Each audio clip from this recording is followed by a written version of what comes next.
All right, good morning, everyone. Good morning. Welcome to Dallas, and welcome to the new Brinker Restaurant Support Center. We're glad you all made it. Hopefully everyone had smooth travels. I know nowadays that's always a question, but we're glad you're here. I think I've worked with everyone in the room, but just in case, I'm Micah Ware, VP of Finance and Investor Relations. I've been in this role about 2 years, just under 2 years. I've been with Brinker over 31 years, so very long time in history with the company. Before this position, I was on the Chili's leadership team for 7 years as a VP of Finance. So I'm very happy to see you all today. So we have a great day in store. Let me show you. We're going to hear from some wonderful senior Brinker leaders. For those of you here with us in Dallas, we're also going to move over to the test kitchen. You're going to have opportunity to have lunch with a lot of the Brinker leaders here. And then for those of you that can join us, we're going to move over to Chili's Valley Ranch, which is just minutes away. And we will check out that prototype, which has some of the new prototype elements and the reimage elements in it. So it should be a very great day. So before we start, I do want to formally introduce our speakers, and I'm going to use my notes. And so we're going to start with Mr. Wyman Roberts. So Wyman, he is our President and Chief Executive Officer of Brinker International, and he's also the President of Chili's. Prior to being named CEO, Wyman held key leadership roles, including President of Maggiano's, Brinker's Chief Marketing Officer, and President of Chili's. So Wyman Roberts. We also have Ellie Dottie, Senior Vice President of Marketing at Brinker, where she is responsible for Chili's domestic and international marketing, including food and beverage innovation, consumer insights, and all marketing and advertising channels. We'll hear from Wade Allen, our Senior Vice President and Chief Digital Officer at Brinker, where he oversees information technology, data security, and analytics. His team bridges technology and marketing to create seamless digital experience for Chili's and Maggiano's guests and team members. Steve Provo is Executive Vice President and Chief Concept Officer here at Brinker, where he oversees strategic growth for the company, including off-premise, culinary innovation, supply chain management. I also like to call him the man of the future, so in his role. Steve has held multiple leadership roles, including President of Maggiano's and Chief Marketing and Innovation Officer for Chili's. We have Mr. Kelly C. Baltus, who serves as President of Maggiano's and Executive Vice President of Brinker. He's a seasoned restaurant executive with more than 30 years of leadership, including previous leadership roles at Cheddar's, Red Lobster's, Olive Garden, and Good Smoke Holdings. And finally, you will hear from Joe Taylor, our Executive Vice President and Chief Financial Officer for Brinker International. He oversees corporate finance, planning and analysis, investor relations, treasury, accounting, tax, and internal audit. With 20 years experience at Brinker, he's held multiple leadership roles in finance, corporate communications, and public policy. Okay, so I know you guys are ready to get started, but of course, we have to start with this to keep the lawyers happy. I'm not going to read the whole thing, but please refer to the screen to our safe harbor statement as I remind you, during these presentations and in response to your questions, management may discuss certain items which are not based entirely on historical facts. Any such items should be considered forward-looking statements within the meaning of the Private Securities Litigation Reform Act of 1995. All such statements are subject to risk and uncertainties which could cause actual results to differ from those anticipated. Such risk and uncertainties include factors more completely described in our reports filed with the SEC. And with that, I would like to welcome Wyman up to the front. Thanks, Michael. There you go. Hey, welcome. I do really appreciate you taking the time to come and visit us. It's been a little while since we've had an investor conference, and we know your time's valuable. We know there's some stuff going on, probably in every one of your markets and obviously out on the streets, so we think we've got some information to share with you today that's worth the trip, and we appreciate you making it, and those that are watching online, thanks for taking the time as well. What we want to talk to you about today, and the reason I think this is worthwhile is, you know, on the calls, we just want to give you a little bit more insight, right? Get a little deeper into why what we talk about over the calls and in the releases, what some of the more substantive things are, and maybe some more granularity as to why we're excited about kind of where we're at and what the future looks like for Brinker and specifically for the brands. We'll talk about the results we've delivered more recently, but more importantly, why we think the strategy that brought those results to the fore are going to be leverageable going forward, and why we think that we are positioned well for future growth. And so that's what we hope to clarify for you today. We've got some great speakers in terms of their knowledge of the business. You can tell with the thing I like about Brinker and where we're at from a leadership perspective is you have a Michael Ware with 31 years of experience, and we have a Kelly Baltus with, he just celebrated his 1-year anniversary. And we have industry experience within this leadership team that's varied. So we have some very tenured leaders within the brand that know the business and the history, and that's important. And if you get a chance, if you're in the building and you walk out and you walk down the hall the other way, you'll see our little history wall. There's this business and this brand and the Brinker name, it's got a lot of history and heritage to it, and that's important to kind of remember. But at the same time, we pride ourselves on staying fresh and relevant, and I think the leadership team kind of personifies that. So today, again, some of this is pretty basic, so we'll blow through it. I assume because you follow us and you made the trip, you probably know some of this, like, hey, we're in the restaurant business, and we have a couple of brands. At one point in time, we had a big portfolio. We don't consider ourselves a portfolio company. We consider ourselves a company with a couple of really strong brands. Chili's, leader in casual dining, 1,600 restaurants. We've got a pretty solid international footprint, 30 countries, 2 territories. And then we've got Maggiano's, one of the premier casual dining, casual polished brands out there. Again, 53 restaurants now, 52 company owned. Our first foray this year into a franchised airport location. Kelly will talk more about that. This is an interesting slide. When you think about Brinker and the mix of ownership, and if you were to look at this model, you'd say, oh man, they're kind of very diversified. They got 60% company and 18 franchise and 22 international, and that kind of tells a story, but it really doesn't. I think you really want to break it out into North America, domestic, Chili's and Maggiano's, and international. And when you do that, it's a little bit of a different story. We're 86% after the transaction that's going to close here in a week or so. We're going to be 86% company-owned restaurants in North America, and 14% franchised. We believe in the company-owned model. I'll talk more about that and why, and why we think that's where we are and where we're at. Doesn't mean we don't appreciate our franchisees, but for reasons we'll again get into more detail later, the power of owning company restaurants in casual dining, we think is the winning model, and that's the model we're behind. That's why we've made this investment into these 116 restaurants that we're bringing on board, is because it just allows us to again bring scale and move the business forward in a much more rapid way. And we think that's the best way to compete in casual dining in the U.S. Now, internationally, we're 100% franchised, and we believe that's the best way to compete internationally. We do not want to be running restaurants in the Middle East. So what's been happening, especially within Chili's over the last couple of years? So we had a couple of soft years. Interesting, we didn't have an analyst day that year. So why are we having this? Because we were struggling a little bit, and we didn't really have a story to tell you, and we were working through it. And we'll just be honest about it. Those weren't the best times, and we were losing some share, specifically on traffic. And we made a commitment. I came back into the Chili's brand exactly a year ago.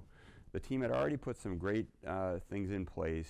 Our focus was on some really strong initiatives, and the strategies just got tightened up. And we made this commitment. Hey, we were going to bring traffic back into Chili's, and we understood what it was going to take to do that. And then we just had to make sure we could do that and make money. And we did that. And this year, we outperformed the category by 380 basis points. This is our 7th quarter. We're in our 7th quarter of taking share from the category. And then this quarter we're in today, we will continue to take share at a significant pace. From a sales standpoint, we weren't nearly as, the differences weren't as dramatic. We made up all the 2-year gap this year to the category.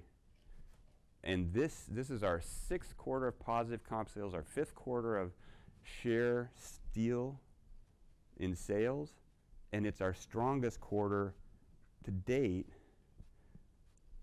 in the tracking data that we've got for Chili's with Black Box. Sorry, I'm using that source for that statement because that's 4 years. So we are continuing to gap at better rates than we have in a long time the industry at Chili's. So what are we building on? So at Brinker, we think these are kind of the strategic areas that we think we can differentiate ourselves in and that we need to be focused on to continue to move forward and take share. First, it's the power of quality brands, and we have 2 very strong brands, and we'll talk about that. But then we're in the restaurant business, and it starts and ends with food and craveable food. And we'll talk about how we continue to push and move forward on the food front. Again, we believe in scale.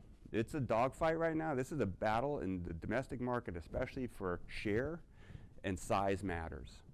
You know, if you're going to go into a fight, there's a reason there's weight classes. And I think having some weight in this class right now is powerful if you use it correctly. I think this building, for those of you that haven't been here before, this is a good example. And we hope to show you that, you know, this isn't a, hopefully you don't look at this building and go, hey, this is a frivolous investment. This is an investment in scale to bring resources together to support 1,600 restaurants in a way that small companies cannot do. And when you get up and you're in this building, we'll take you up and show you the 4th floor and our IT department and the technology investments we've made there. Again, those are things that just don't happen if you don't have the resources to put behind it.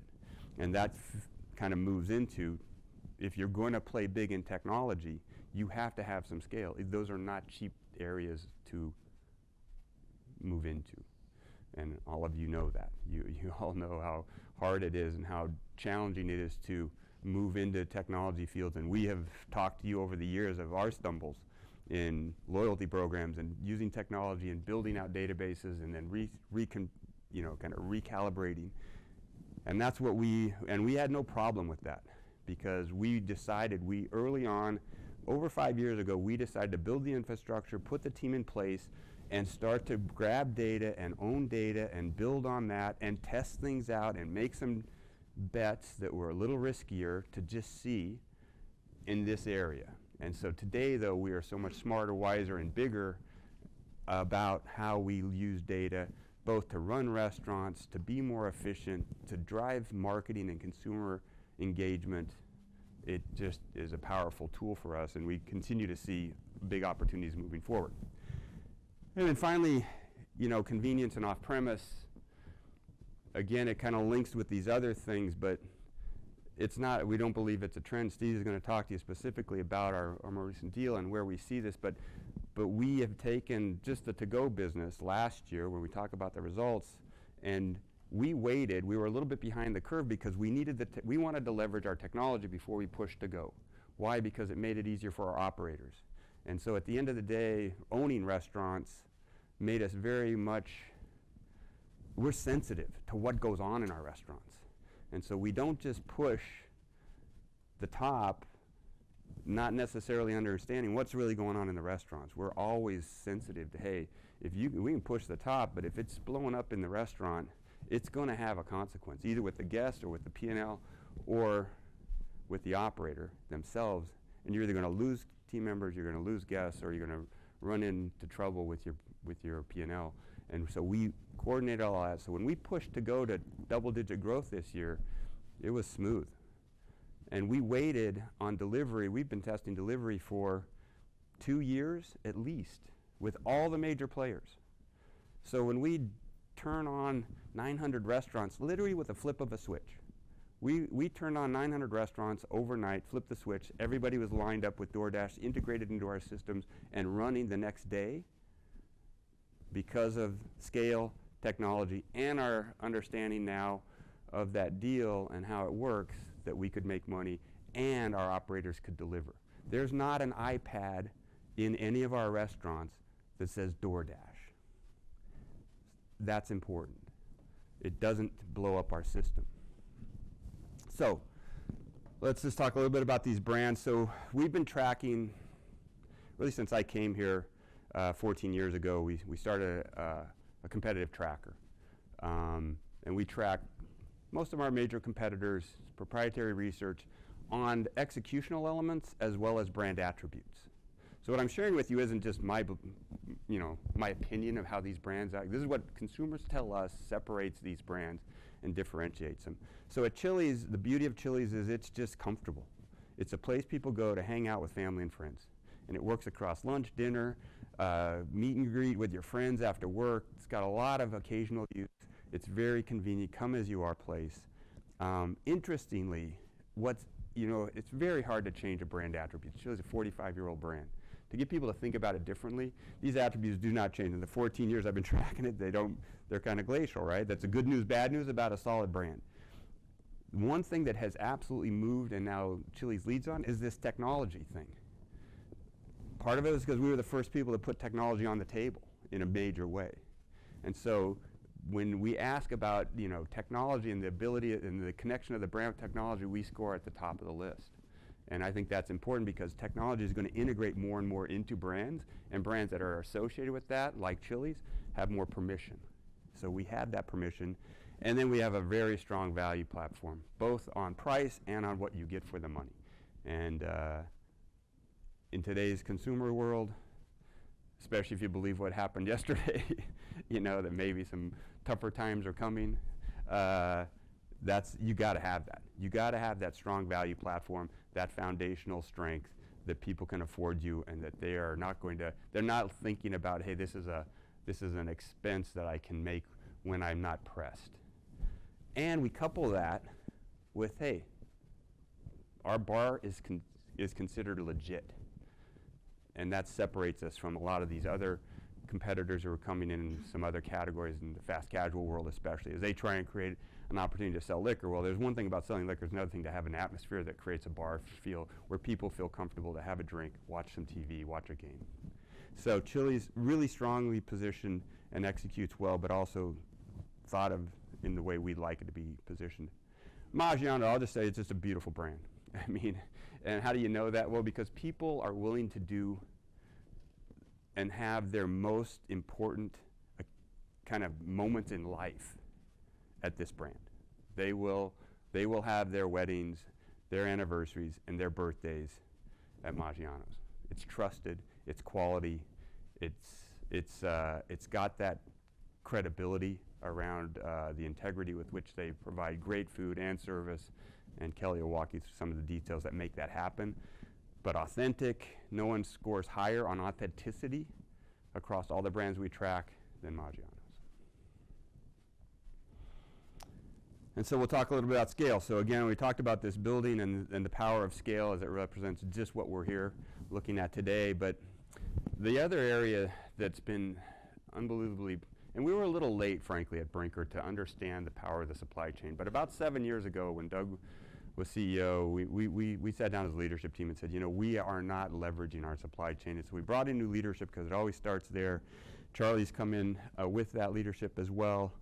And we've been able to, and this is documented. You can see the difference between our cost of sales index and our competitors over the last 5 and 6 years, and it's gapped. And it's not because we've cut quality or cut portions. It's because we've leveraged this team. And so if we look at our index to cost of sales relative to the category over the last 5 years, we've got at least 120 to 180 basis point benefit from supply chain. And I think that allows us, so when people talk about, well, how are you going to maintain pricing at 1 to 2 with all the headwinds? Well, because we have a great supply chain. And they continue to find ways to help us with our partners innovate around and not do the easy stuff. This isn't about cutting portions and cutting costs, because we haven't done that. Even on our 3 for $10, the thing that blows people away on 3 for $10 is that is not we didn't change anything. We actually improved the quality of the product. We put a bigger burger on it. We made the burger bigger and sold it for that. It's not a special portion. Those aren't half price or half size portions. We are committed to not trying to game the consumer, and so we have to leverage our supply chain. We've talked about technology. It starts with the tabletop, but it really rolls through. And again, some of the ways we're able to be efficient is by leveraging technology, gathering the data both from our guests and from our business, and then sharing that back to our operators in a way that allows them to run a system that is better than the competitors. Better because it gives them more timely information, better because it helps them understand how to put more money in their team members' pockets so their turnover is lower, so they don't have to train as much, those kind of things. And then we share services, and I don't think there's a lower G&A percentage in the industry of anyone of any size. Nobody runs a more efficient G&A line than Brinker. And that really stems from the beginning. Norman Brinker, Brinker never had a company plane. Never. We didn't have to sell it. We never owned one. These guys never, they just never did it. It just was one of the, they had that mentality about, hey, we make money every day in the restaurant, and we know how hard it is for those restaurateurs to make that money and for our guests to get it, and there was never frivolous spending at Brinker. So it wasn't something that somebody had to come in and change. It's just embedded into the culture, and the team is very good at kind of living that culture. And we stay very close to our restaurants, and so we appreciate all the hard work they do, so we manage their money very carefully. And finally, with scale, we have growth opportunities. Again, I'll just say this $100 million plus investment we're going to make in ourselves to buy back our own restaurants is a good example, but we see other opportunities on the horizon where we can continue to grow, both organically within the brands we have and maybe other opportunities as well. But the scale gives us that, and the cash flow that this company generates gives us that wherewithal to consider options. Why we like the company-owned strategy? I know this kind of came up. I don't know if one of you guys, I can't remember who asked the question. Was that you, Jeff? About franchising? Yeah, I think at the end of the day, we think we can deliver better returns to our shareholders over time. Now, is the risk profile different? Sure, you got more capital at work, there's some of that, but over time it's a better model. I don't see a casual dining model with franchising that's working very well, frankly. And why? Well, I think it's a combination of things. We have franchisees. We love our franchisees. They're good. But I will tell you, we track all of our guests across all of our restaurants, company and franchise, and company perform better from a guest perspective. Why? I think it has to do with scale and size and systems and the fact that we are able to kind of put them in. We share those with our franchisees. We want them to draft, but it's just a little harder. And so you get a little more what I'll call wobble. And part of that is also the investments in casual dining are a little bit more substantial at times than QSR, and it sometimes makes it more difficult for a franchisee to pony up and stay ahead. And so when we're talking about investments in technology, you don't, this isn't buy an iPad. This is, get a servers and get on the cloud and own a database or do some of that stuff. That just doesn't happen at a small scale. And so you need that mass of company ownership. And in the franchise model, that work gets farmed out or it doesn't get done or they try and do it third party. I mean, there's been some very innovative. When you look at Domino's, how did they pull it off? It's an interesting model. But they committed to technology in a different way that's not typical of the franchise model. So we think that's another reason why company-owned is better. And then your ability to move quickly. So again, I talked to you about how quickly we flip the switch and we're on DoorDash nationally tomorrow. Now, there are people that are announcing they're doing stuff, but when they announce at McDonald's or at a franchise organization that they've made a deal with somebody like a DoorDash or another third-party deliverer, what they're saying is the corporate guys made the deal. What the franchisees do is totally independent. They can't, every franchisee has to sign their own contract. Whether they sign that same contract, whether they live up to those terms, that's where it all starts to fall apart. And do you really get that scale and that momentum and everything you're looking for? So we think in this environment where things are moving rapidly, regionally, as well as nationally, I mean, you're seeing it. We've seen it. You get an oil thing, all of a sudden Texas, how are you going to move on Texas? Well, we got scale. We can move on Texas quickly. We're doing some things differently in some regions today where we'll say, hey, let's crank the dial up over there. They're going to need more. and we'll crank it down here, and you can do that when you have this, and you need to do that more and more because it's just moving that fast. All right, so our results. You know, I know it's what are you going to do for me tomorrow, but Brinker has been a fairly dependable company over time. You can see our CAGR on EPS growth over the last 10 years has been double digit.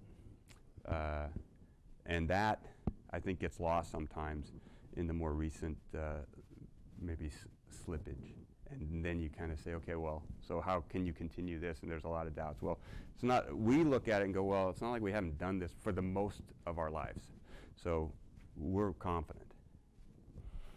Cash flow, again, pretty consistent cash flow model. Last year was an aberration, right? I mean, I don't know how much this plays in because it was a very complicated year last year with accounting rule changes and a big sale leaseback that had a huge tax burden with it, but came with a huge share buyback opportunity and a way to leverage ourselves that doesn't really put a lot of fixed debt on us.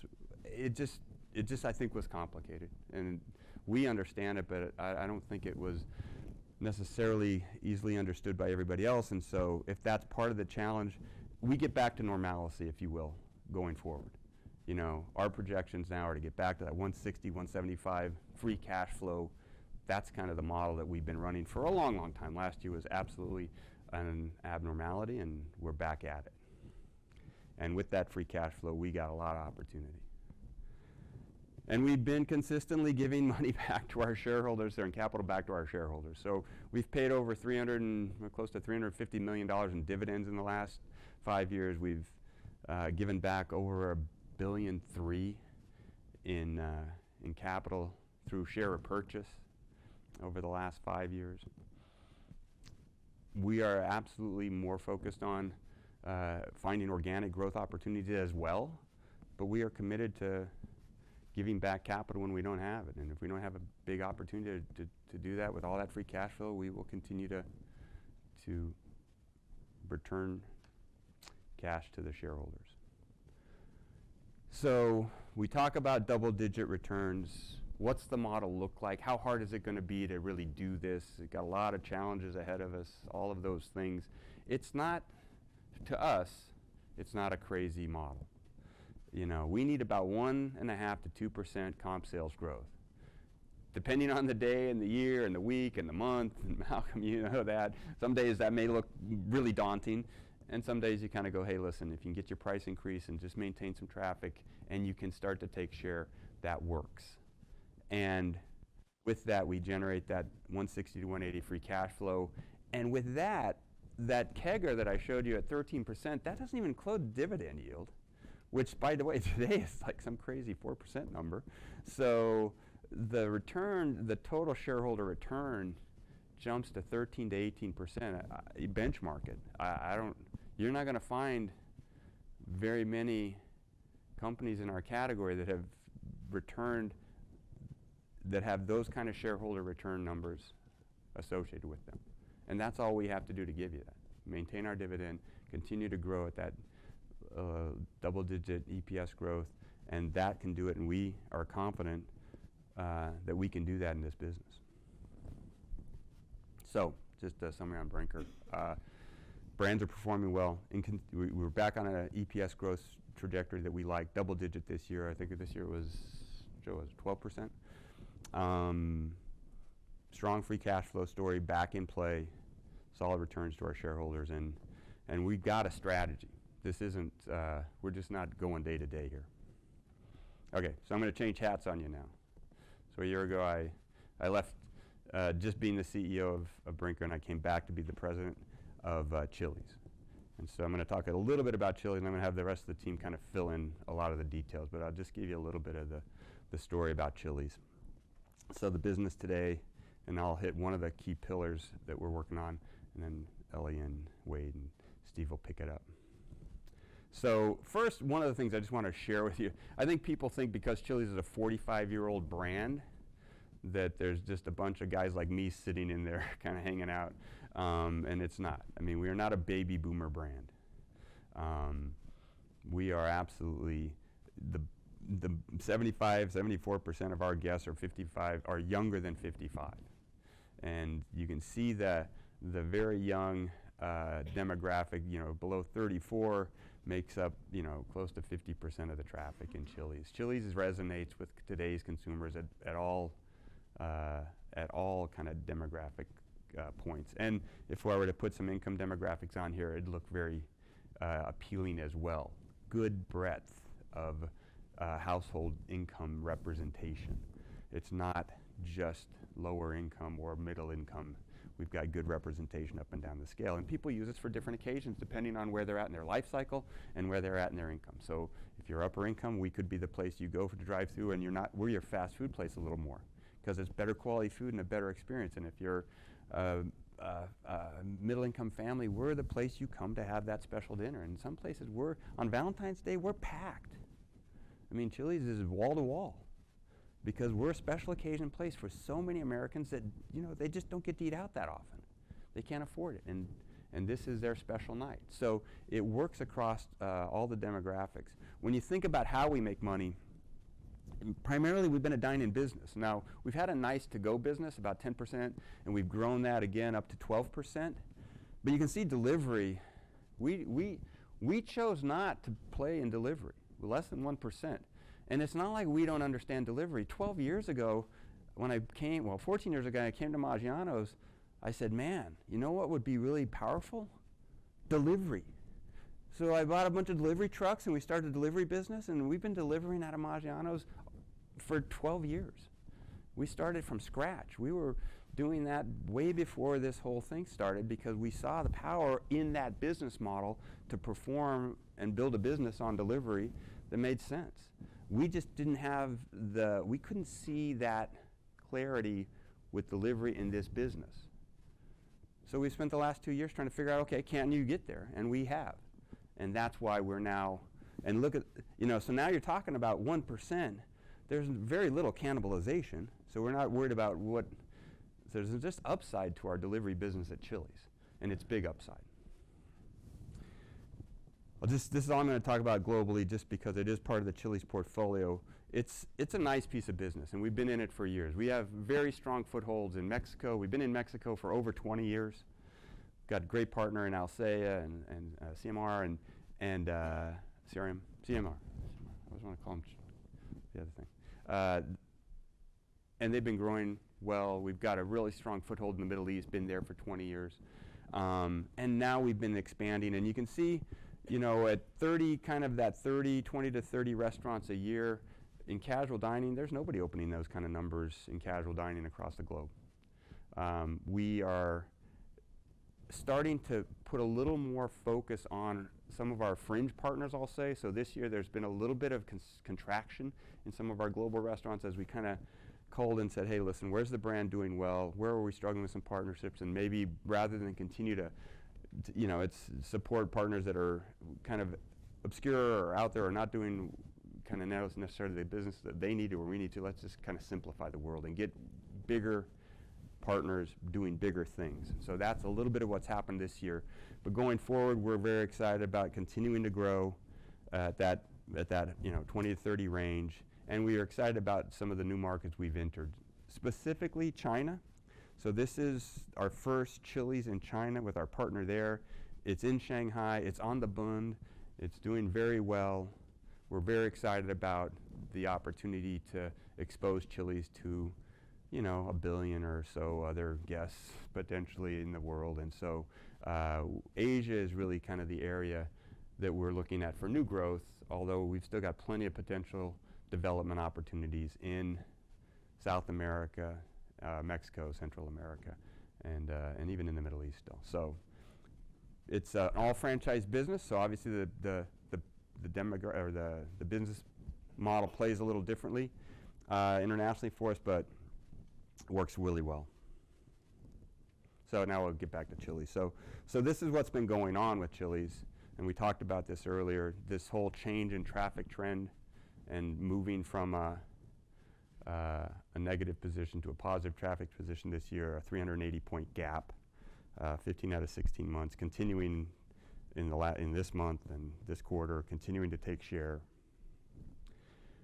I'll talk a little bit more about how this happened, but coming back into Chili's as an operations partner, the thing that's been most exciting to me, beyond, even more so than just the sales and traffic that we've seen through some of the marketing and the takeout initiatives and technology, has been what's been going on with our operators in the field as it relates to guest service. So in all our guest metrics, they have gotten better. And we can talk about why, but food great and server attentive are up. Intent to return comes with that. And our guests with problems has dropped significantly. And all of those things we know, based on years of tracking this data, are good, solid indicators, leading indicators to future traffic, as you would expect. If they tell you they're going to their intent to return is better, guess what? They come back more often. It's not rocket science. So Chili's has momentum. We've seen this top line growth. We're capturing market share. Our guest metrics are at all-time high. So maybe a little bit more into now, how do we get there? What are our strategies moving forward? So this is our strategic map for Chili's.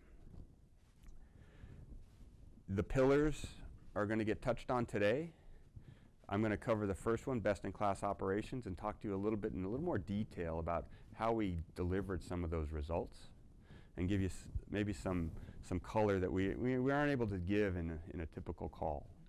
And then again, obviously when we get to Q&A, feel free to delve in at another level of detail if you need to. But what I'm going to focus on is really the power of systems and the systems that we have. So if you think about scale and you think about how you're going to differentiate, and you think about a category that has a lot of independence. I mean, I think we forget sometimes because we're so focused on publicly traded companies and, and obviously in our space, they're becoming less and less publicly traded companies, right? Even some of the big, if you think about Buffalo Wild Wings is off the map now, and some of those that were big publicly traded competitors are not now. The visibility to what's really going on in our space isn't quite as clear, and that's only half of, we typically have only been looking at half the world, because there's a whole world of independents and small chains that we don't even see, right? These are the mom and pops that really compete head to head with us in this category, and our ability to put systems together that work really well, that leverage the scale and the technology and the leadership and all of the things that we've talked about, is how we're going to beat them, frankly. I mean, that is just what, they just have no time and energy or resources to make that happen. Their scale doesn't allow them to do even the scale on an individual basis. And so our systems are our competitive advantage. The systems I'll talk you through a little bit are how we kind of tie together a guest system, our labor system for efficiency, our guest system from a guest perspective, but then all the way down to our people systems to how do we choose which servers should be working for us, or which servers need some development and which servers just need to move on. So here's an example. So labor. Nobody really cares about labor. I know it's not a big topic and not a concern for anybody that's tracking or in the industry. So yeah, probably our biggest headwind, it's the one, no one's immune to it. I mean, a lot of it's driven by mandated minimum wage increases, and so there's a lot of concern about what happens. And then people look at us and they go, well, you've managed your labor line fairly effectively. How are you doing that? Is it at the cost of the guest? Well, I've just told you our guest metrics have never been better. We track attentive service. So if we're squeezing we're squeezing it too hard, and it's just, and we're taking away from the guests, we know that, they tell us. But that doesn't mean we can just take it for granted. We run a more efficient system than most casual dining restaurants. Why? Well, the easy answer would be, well, because you make more money. That's not really the case. The reason we run a more efficient system, why we put more guests in front of less servers, is because that's how they make money. And if servers aren't making money, guess what they do? They leave, and they go make money somewhere else. And then you get turnover. And then, or the good ones leave, and you get the bad ones. And so putting money in team members' pockets is our number one priority, because we know by doing so, we help them and they help us. And so a more efficient system does that, but that system has to be managed, because it's not in a server's DNA to work as a team. They like to, have any of you been servers? Any of you guys ever served waited tables? 50% of the country's worked in a restaurant. So that question usually gets a bigger response, but I mean, I worked as a waiter my whole life. I mean, I've been just, as a kid in Hawaii, and it's all about me taking care of you, because guess what? You're going to pay me. And so when I bring somebody else in to help, it's kind of uncomfortable. And so we force a team service approach. And if we don't do that, then our model doesn't work as well. But if we do, then it works better. They make more money because they can wait on more people. We make more money because it's more efficient, and the guest gets a great experience. So how do we do that? So we start with these tabletop devices. There's data in there. We get 20% of our guests telling us, how was that experience tonight? 20% real time. That's crazy. When I was in the industry, up until we had tabletop devices, if you got 1 to 2% through some 800 number or go to the website or unaudited, very hard to tell if somebody was gaming you, small sample sizes, not predictable to the server level, you just didn't know. So you had a vague reason, or you shopped restaurants. And shopping restaurants is very expensive and also very poor sample size. Not statistically, there's no shopping model that's statistically valid. You just can't do enough samples. You know, I remember when we did it at a concept I was familiar with a long time ago, and they shopped them every day. But it's one visit every day. It was unbelievably expensive, and it's still not. It's one out of, they did 500 guests a day. Well, you got one. So the data that we get now through our tabletop devices is powerful, and it allows us to then do this model with larger shared stations and help us better understand who's doing a good job and who's not. Then we take that and make sure, because they're doing that, they're making the right money. And a server at Chili's today makes $20 to over $30 an hour in California. Our servers in California are making $30 plus an hour. So it's a good job.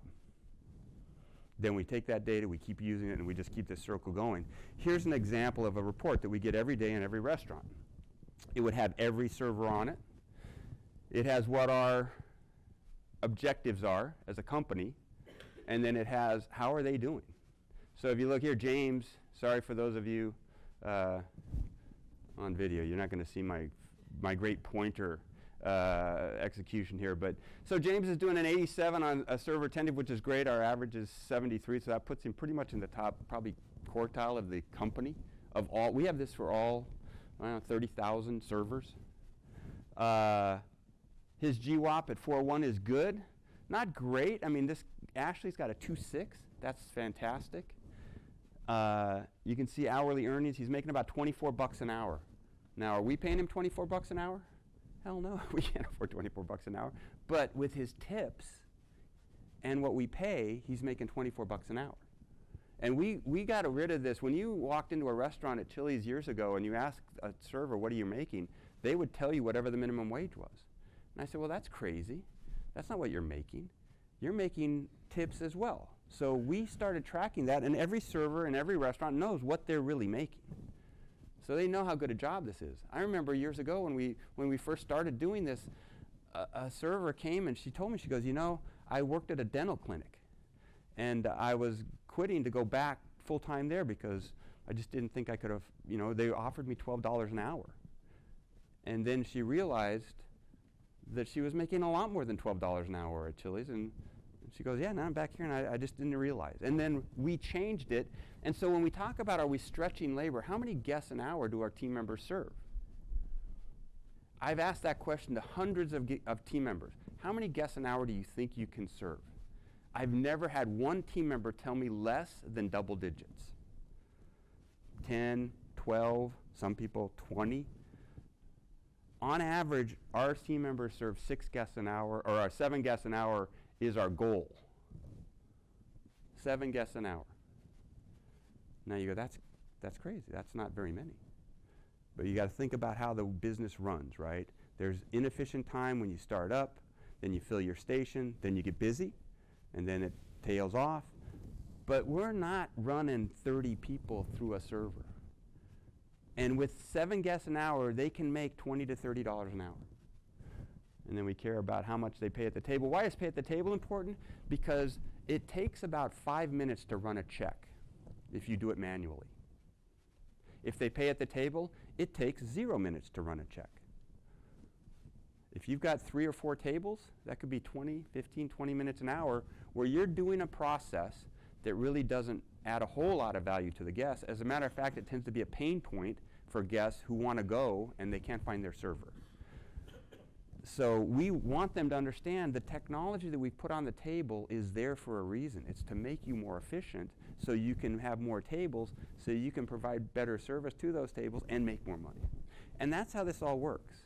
And that's why scale and systems and the data and the tracking is so powerful and important. And it's one of the reasons that we're able to provide a more efficient guest experience and a good guest experience.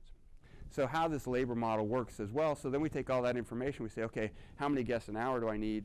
For how many guests do I anticipate getting? So I've got this model, front and back of the house, how many cooks am I going to need? How many servers am I going to need? And then forecasting and scheduling become critical. And our forecasting and scheduling tools get better and better.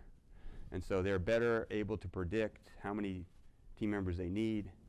And that's important because you do not want to be bringing people in and sending them home, which is another thing that people in the industry do sometimes. And that's not, I mean, you can imagine you get up, you get your kids ready, you do whatever you need to do, you drive to work, and then they say, oh, guess what? We're not that busy. We're going to send you home.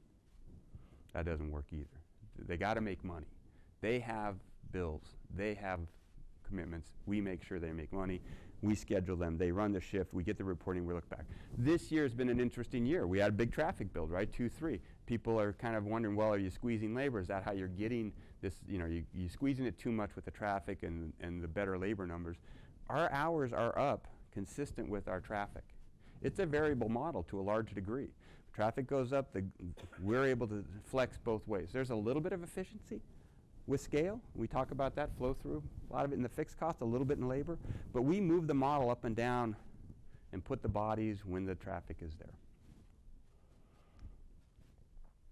This has been a system that's been really powerful this year, and it's one of those things that's saved us some money, but it really is so much more powerful than that. So we had a belief, I don't know who started this belief, but it's been around forever, that if you wanted to hire managers, you really needed to go outside and hire externally. And so we were hiring primarily external. 25 to 35% of our manager hires were coming from inside the restaurant. 65 to 75% were coming from outside.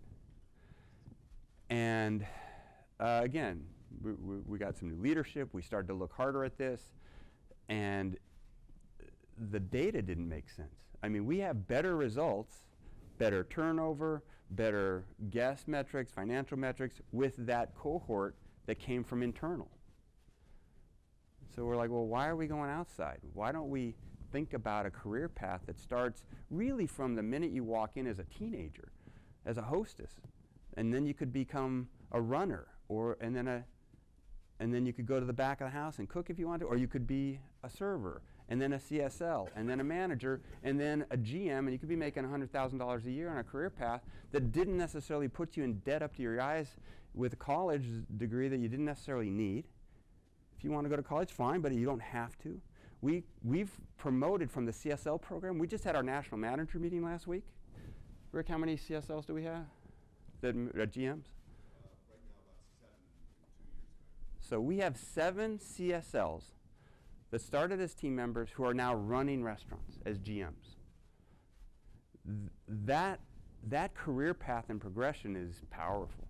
And now all we had to do is just turn our managers to say, hey, quit looking out here and just start looking in here. You know these people. You got 25 people on your team every day. There's some really good people in there that would consider a career path option that we've got for them. And that's what's happened.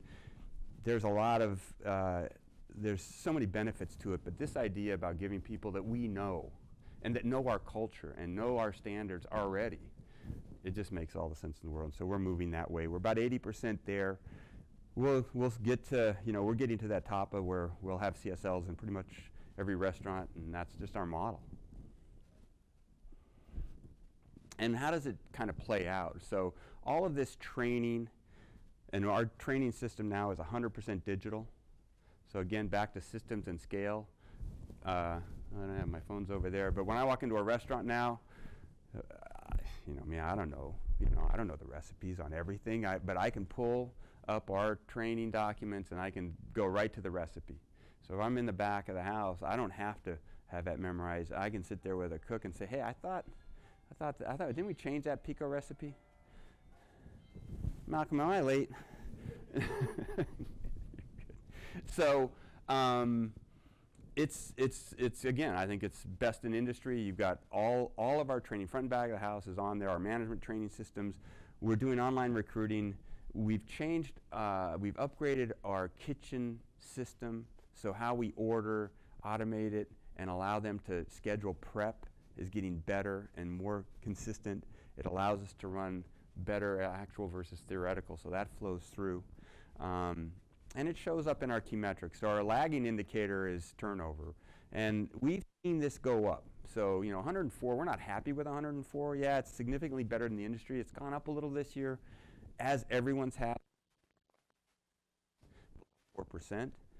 But we're not happy with that. And we know that if we train better, that goes down. So we're committed to training even more, because one of the things we've seen is the correlation between if they're trained, they stay. So we're training more and more. Now that it's all online, we can actually tell if they took the training. We can track. We didn't, when it was a paper system, we didn't know who was actually getting trained and who wasn't. Now we know.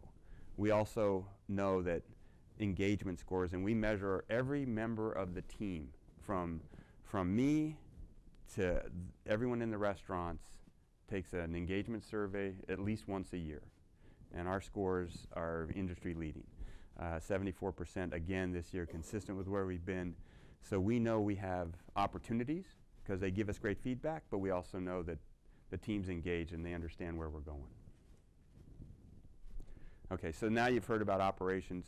I think, appreciate you taking the time to listen to me talk about the business. I got a passion for Chili's and for Brinker.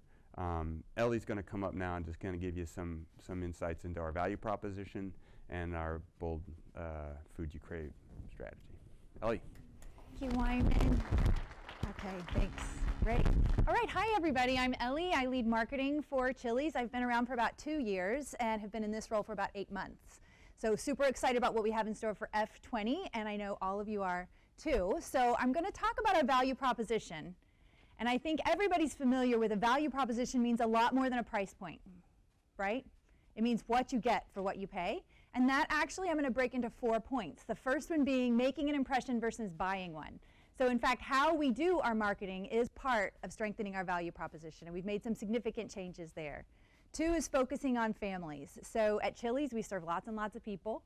Lots of people come to Chili's because it's convenient or it's right by where you need to go. But with families, we have a disproportionate chance to win with them. So we're super focused on how we can make that happen. And then everyday value. You're familiar with our 3 for $10 proposition. I'm going to give you a few key insights about why that one's going to be great in F20 as it was in 19. And then finally, innovation. You all are going to have a chance to eat some of our food innovation a little bit later today, and we'll give you a lot more information there, but I'm going to hit the high points here. So first, make an impression, don't buy one. I'm actually starting with the second part of that phrase, don't buy one. So you guys have heard from us over the course of the last few quarters that we have actually made some pretty significant changes in the way we buy our media. This is what I mean by don't buy one. So what I'm showing you here is first what's happened to our TV spend in the last 3 years. It's gone down 55%. So in F17 we were spending $80 million in mass channels, and last year we spent $44 million. Huge change out of mass. And the reason for that is because that's not a good investment anymore. That's not where people want to consume your brand messages, and that's not how they want to engage with brands. They want a much more personalized and one-to-one experience. So that's where our money is going. I'm using our digital spend to exemplify that. That spend has gone from 15 to 35 over the course of the last 3 years, and that's an increase of 43%. But just talking about media isn't enough to talk about where our investments have gone when it comes to making impressions. I have to talk also about loyalty. We're making significant investments in personalizing our experience and understanding our guests. You're going to hear a lot more information about that later, but I did want to draw the correlation here for you that in the last couple years we've really taken control of our loyalty proposition. We're using machine learning to know our guests. We've gotten a lot higher impact in how we leverage this group. So our investment has gone up. In fact, it's gone up $13 million in the course of the last couple years in loyalty comps. On the make an impression part of make an impression, don't buy one of the most fun things we get to do as marketers is be part of a relevant cultural proposition, be part of culture. One of the main reasons I joined Chili's just 2 years ago is because there's nothing more fun than to work on a brand that people want to engage with, and they want to engage with our brand. The way I'm making that point for you here today is really about influence. Now, please don't mistake influence with influencers. I know that's a hot word out there right now. This is not influencers I'm talking about. This is Chili's brand influence in social media. Our score here is 98 out of 100. So what does that mean? It means when we talk, our followers listen and they like to talk back to us. So they're highly engaged with us. The score is essentially of brands you like, how much do you engage with them? And they engage with us a lot more than they engage with other brands they like. And I've put a few benchmarks up here just so you know why we think 98 is pretty good in an overall. Like, how do you get much better than that? However, when you look at Friday's, Applebee's, and Roadhouse, we still outrank them. So we're a brand in culture, and that's where we're leaning our marketing efforts, making an impression versus buying one. Now, my second point when I come to focusing on families, you heard from Wyman already that we actually are not a brand that over-indexes with the boomer group. You can see what I'm doing here is comparing Chili's demographics with CDR demographics, and you see in CDR you do have a pretty significant group in that 55 and up, but at Chili's that's not actually the case. 75% of our guests are under 55, and you can see how many of them are actually in the under 18 group. The reason we're excited about that is because that's where the prize is. So I'm showing you a chart on the other side about industry meal and snack occasions and how big that 18 to 54 group is. There's a lot to win from that group. And Chili's has reason to believe we can win it. I wanted to show you why we're focused on families. So what you're looking at here on the far side is how traffic share of parties with kids from casual dining, which is about 29%. From bar and grill is about 33%. For Chili's, it's 42%. That's a lot of parties with kids that are coming to Chili's. We know that millennials are growing up, that powerhouse generation. They're having kids, and they're acting a little different when they have kids. They have fewer of them, and they invite them into their adult experiences. So they like a lively bar atmosphere. They're more likely to order a margarita with their meal than previous generations, and these are strengths of Chili's that we can capitalize on. Eating out in terms of traffic share with parties with kids, brands like Chick-fil-A. That's a lot. So we know what their needs are. So as we build our plans going forward, we're focused on affordability, craveability, and ease. I'm going to talk the most about affordability and craveability, and then we've got two other great speakers that are going to go real deep on ease. So first of all, on affordability. Our friends and our everyday value proposition that have been powerhouses for us in 19, 3 for $10, and our $5 monthly marg. 3 for $10 has really changed the trajectory of our traffic in both day parts, lunch and dinner, and in party composition in the course of 19. And our $5 margarita has helped us dominate in margarita leadership. We're able to offer an amazing value at $5 by partnering with premium liquors. Our guests see that and they can't believe the value they can get at $5 from our margaritas. I'm going to make a few key points about 3 for $10 that I think might be interesting for you as you look at 20. The first is 3 for $10 users are more valuable to us over time.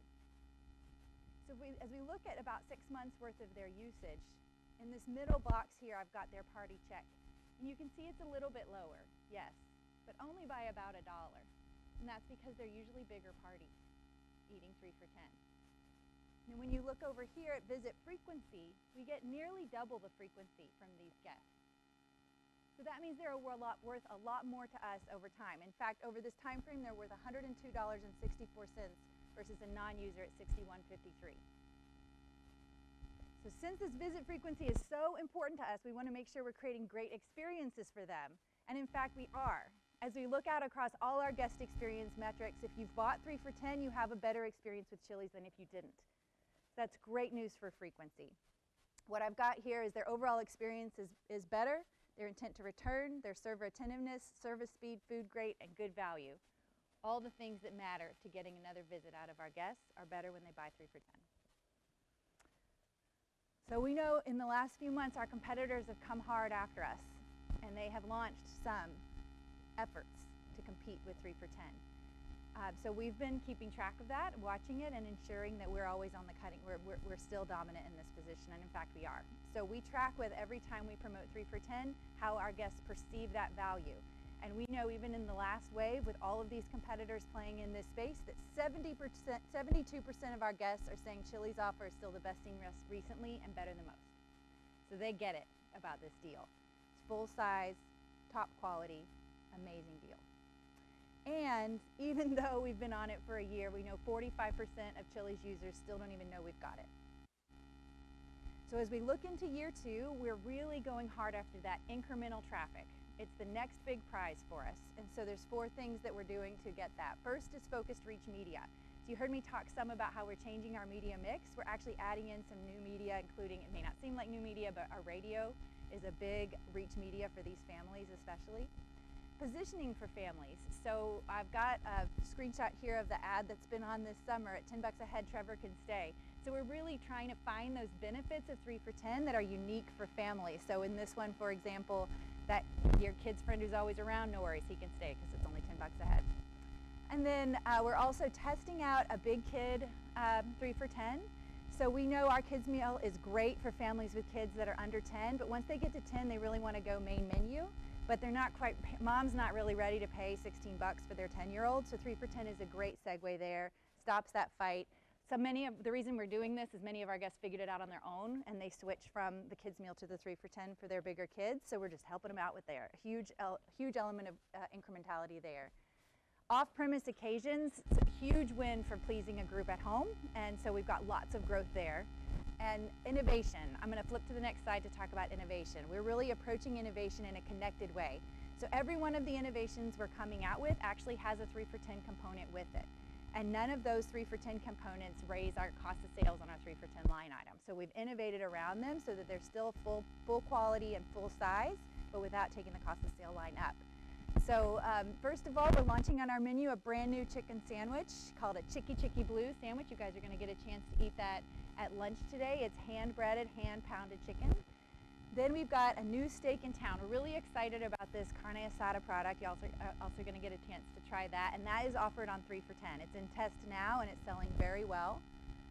2 new ways to get your sizzle on. So this is a great way for us to take advantage of protein innovation. We know there's new trends in protein, and when it comes to fajitas, what guests want is really brilliant basics. Make me a great fajita. Do the basics right. So what we're offering them in this test is a carnitas fajita and a brisket fajita. And then finally, a penny for your thoughts. You may wonder why Chili's might play in the pasta game, but we've actually got a pasta on our menu that is one of our top sellers. So Chili's sells a lot of pasta. It's called a Cajun chicken pasta. So we're innovating in that space in pasta the way only Chili's could do it. This one's called a Southwest Kickin' Pasta. It's got 2 proteins in it and served on a sizzling skillet, so it's quite unique and only at Chili's. So look, I mentioned affordability, craveability, and ease. The ease component Wade and Steve are going to talk about, but I did want to hit 2 key points. The first one being personalization. So super important to these families that we're able to anticipate their needs and offer them just what they need. So we're using machine learning and growth of our loyalty database to do that. And then secondarily, get into new convenience-driven occasions. So the occasion for these families to eat out at Chili's are honestly pretty limited. So when we can get into their homes, we get into lots and lots more opportunity with them. So it's a huge growth opportunity for our future. So with that, I'm going to pass it off to Wade. He's going to talk about leveraging technology. Thank you. Okay. Morning. Wade Allen, Chief Digital Officer. Been with the brand about 6 years, and in my role about 1.5 years. I want to start by talking a little bit about personalization. I'm excited to talk to you about tech and big data, but I think the conversation starts around personalization. This is a term I'm sure you've probably heard multiple times when referenced not only today, but throughout the industry. But let's level set on what we mean here at Brinker and here at Chili's about personalization. It's about knowing our guests better than everybody else or anybody else knows them and be able to predict their needs and wants. That's what it comes down to. We're not alone in this thinking. There are different organizations across the world that have this approach, usually big data firms like Google. Jason Spirrell, who's on the slide, has been known repeatedly to quote this from the Google perspective about brands that will evolve their strategies in the future and win with guests will figure out how how to predict consumer intent. And we follow this philosophy.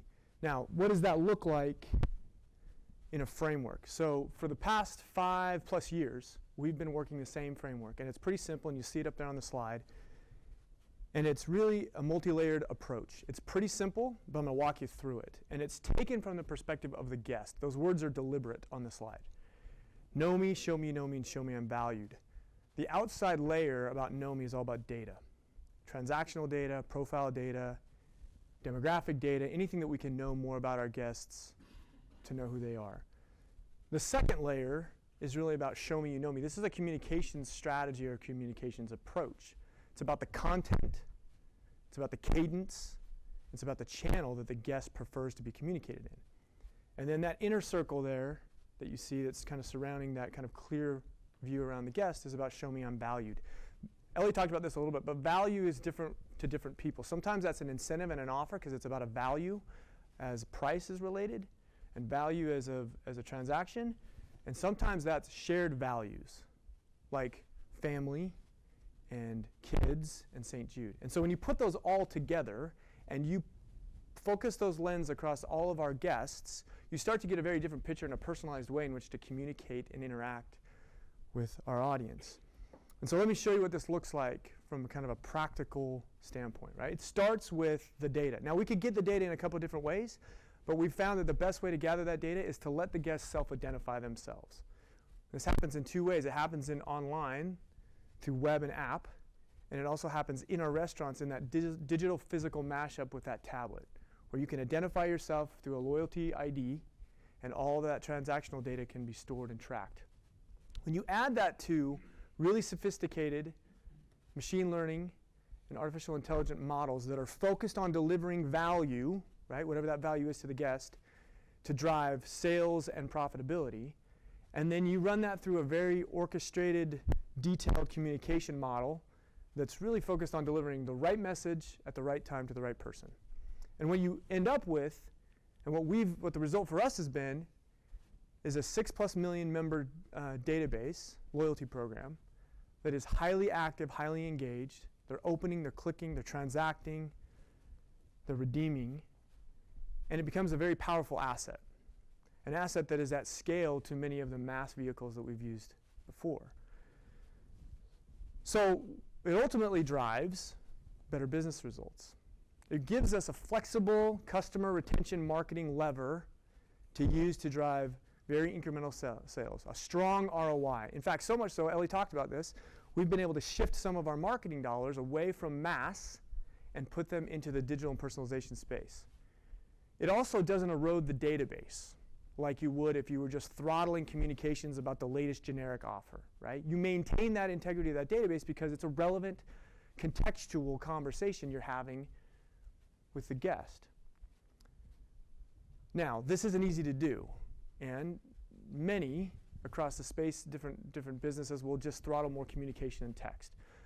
That's a fruitless model and eventually collapse on you. And so this focus really says we know the guest better and we're going to continue to evolve. This is an ever-evolving model as well. So as my needs change and my life stage changes, so I have 4 little kids today. I lose one to college in a year. That's going to change the way we come and eat in the restaurant. I may end up with a dietary restriction. I may end up with a fixed income at some point. Whatever that is, as that changes and evolves, that data is all captured. So we're constantly maintaining our relevancy with the guest and being able to help predict needs and wants. I also think, and I think we believe in general, that this is the future of where we can go into the restaurant. What I mean by that is we know our guests pretty intimately in outbound communication and outbound messaging to bring them in the restaurant. But what if you knew them that well when they entered the restaurant? So instead of saying, "Hi, welcome to Chili's," it was, "Hi, Wade, welcome back to Chili's. Thanks for being a My Chili's Rewards member. And let's get your chips and salsa going. And it looks like you have a gluten allergy. Let's make sure not to put flour tortillas with fajitas, but do corn instead," right? That's a very different conversation to have with a guest and at the table to make you feel a much more personalized experience. And that's not outside of the bounds of what we're able to do now because we have that asset, that database of all that repository of knowledge. We also have made the investments, as Wyman alluded to, being of scale. We've put some of these big capital investments now down into the restaurant from a technology perspective. Every guest carries a mobile phone. We know that. It's all smartphone driven. But we also have the tabletop devices on all of our tables in all of our restaurants. And in about 20% of our restaurants today, we're utilizing a handheld with our team member. It's a point-of-sale handheld device, an iPad, but it can be used to put data, smart bits of data on there to inform them of who just came in and who just sat down at table 26, and how do you become and how do you create a better experience for them, a personalized experience. So this will deliver in the future a very integrated, total personalized experience. It enhances the team member knowledge about who's walked in so they can cross-sell, upsell, and have a better personalized experience with that guest. And it allows us to integrate data and the technology to seamlessly flow that to the right person for the right time. I haven't touched on the team member handheld much, and so I just want to take a minute and kind of dive a little bit deeper on what that looks like. I'm referencing it here on the slide as a mobile point-of-sale system. And effectively, in a very rudimentary state, that's what it is, right? You walk up now, we've now democratized the POS system, and a third of our front-of-house staff now have a handheld that they can hold and have a conversation with the guest about the orders that they want right there in the moment. But it's an operating model change, right? Because 2/3 of the front-of-house staff is now running food from the kitchen, from the bar, from the different drink stations, and the appetizer stations. And it results in a myriad and a handful of great things, right? First and foremost, the team member is front and center at the table and more accessible than ever before because they're right there on the floor. They never have to leave to run back to fulfill point-of-sale orders or take themselves off the floor. The second thing that's pretty critical is that it improves the speed and accuracy. At the end of the day, accuracy is affected when a team member has to walk away, gets pulled away at the bar, gets pulled away with another guest, and they can't remember, was it hold the pickle or add the pickle, right? So in the moment at the table, this has a very, very powerful effect of speed and accuracy of food. The third one is that the operating model is pretty powerful because it creates a career progression. Wyman talked about this a little bit earlier about moving from a host to a runner to a server with a handheld, right? That career progression and how when otherwise not thought to be a career, it can be now considered a career because there's opportunity to move up. But the fourth one that I'm the most excited about, I kind of already mentioned it, but I'm still geeking out about this opportunity as we look into this, is the ability to make a personalized experience there at the table that everybody seeks because you can put the right information in the hands of the team member to be able to make that experience that much better for our guests. So just kind of to summarize a little bit about what we've just talked about and where we've been the last 5 years. We have a track record of being an industry leader in this space from a digital perspective. 5+ years ago, we put tablets on the table. We were the first organization to do that. We've modified and enhanced our online ordering system using Olo. We've added a state-of-the-art mobile app capability and features and functions that allow you to geolocate when you pull into our parking lot to have the food brought to the car. We've launched a My Chili's reward program that now has 6+ million active, engaged members that is going to bring an enormous amount of power to bear in efficient return on investment around driving our marketing and guests back to the restaurant. But we've also invested in the to-go and delivery space. And while I really want to talk about this, I'm going to turn to Steve because he's best positioned to talk about it, but we've done some great investments, and I'm going to let him walk you through what we've done with online ordering, what we're going to do in delivery, and how we think it's an accelerator for the future.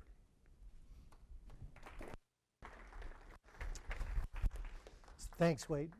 So, biggest question in the category today, probably you're thinking biggest question as you look at Chili's, is off-premise, third-party delivery.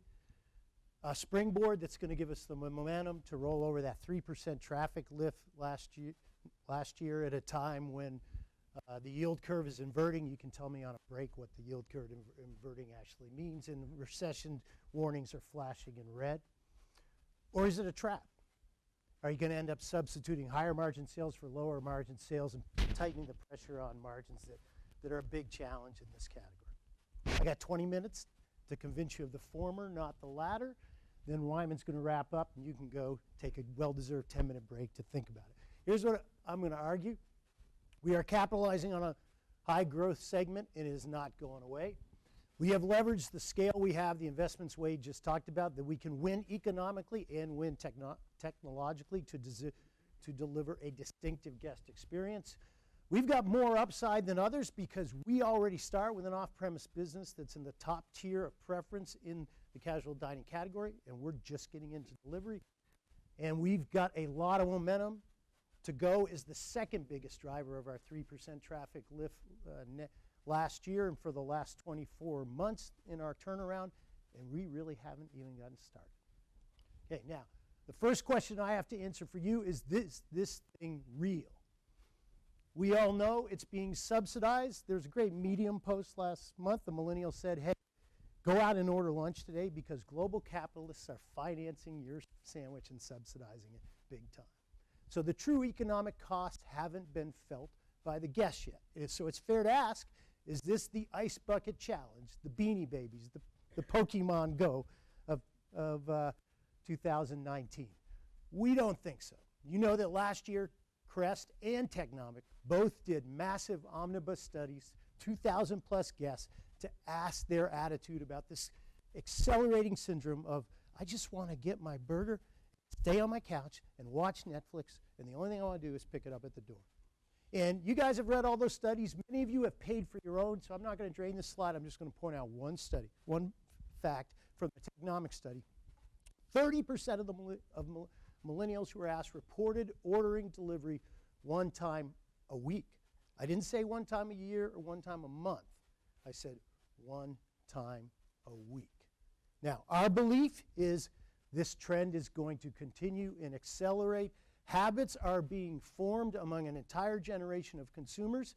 And I'm old, so I can say this. You would not have wanted to bet against the drive-through in QSR in 1970, against delivery in pizza in 1980, against the double drive-through that came into QSR in the early part of this century. I would not bet today, I would not bet against this trend. Convenience always wins.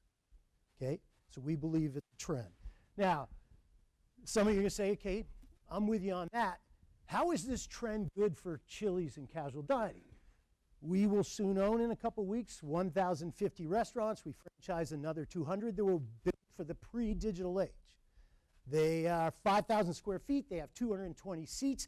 They sit on land that carries a lease that is higher than you would be paying if you were just building a kitchen to plug into a delivery network.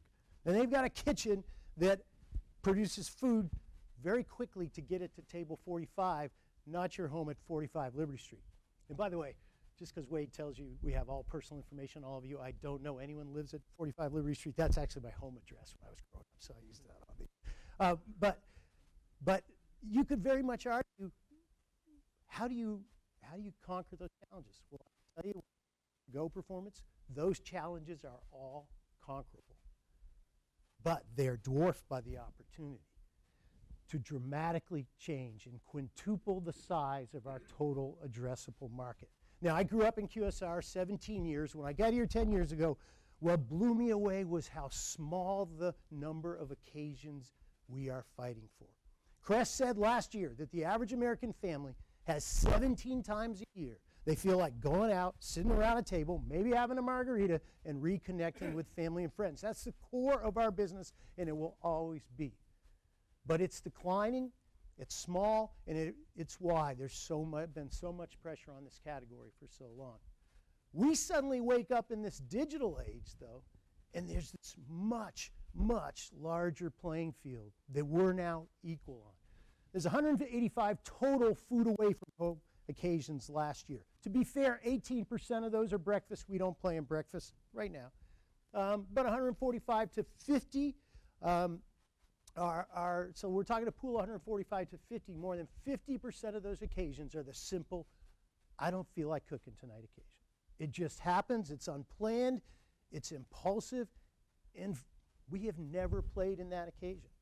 But now we play. Now we get into that consideration set. Now, that's a pretty bold assertion. If I were you, I would ask me, Show me some data that proves that. So I'm going to talk about 2 pieces of data I didn't want to put on the slide because our competitors are watching. One from our last 2 years experience with To-Go, one from our last 2 months experience since we launched DoorDash. So we looked at that 6.5 million active database that Wade talked about. About a quarter of those people have ordered To-Go in the last 48 months. That shows how much upside we have just in the guests who love us more. They, on average, have used Chili's twice as much as guests who have not used us at home. That is evidence that we're breaking out of that celebratory occasion into the, I just don't know, feel like cooking tonight.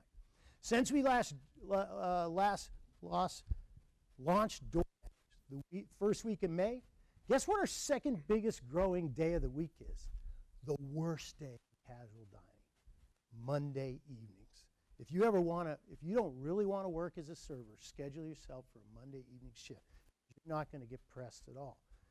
But if you're like me and most American consumers, Monday is ultimate, I don't feel like cooking occasion. I go to bed every Sunday night. I got a to-do list. I swear on the to-do list is I am going to cook a meal at home Monday night. I'm on the episodic keto diet. It only happens every once in a while. And I swear I'm going to do it. And then what happens? I get to the gym late. Somebody schedules an extra meeting. I jump on Waze. Welcome to the lands of cars here in Texas. And my commute's going to take 15 minutes more. And historically, what I would do is call my wife and say, hey, I'm going to run through Wendy's. I'll stop by Chipotle. But now it's all on an app. You see what's on that app? Yeah, Wendy's, Chipotle, and there's Chili's. We think this is the best news the category has had in a long, long time.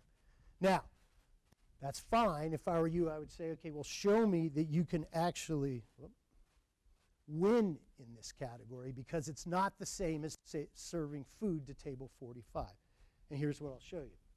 This is our off-premise business at the end of the last fiscal year. Now, full disclosure, that delivery number is slightly inflated because we were testing DoorDash during this time and it includes a little bit of our launch of DoorDash. But what you can see is we got a little bit of a catering business we inherited from a franchisee we bought in the Northeast. We've got a little bit of a delivery business, more from our testing and our legacy partnerships. We got a whole lot of a to-go business.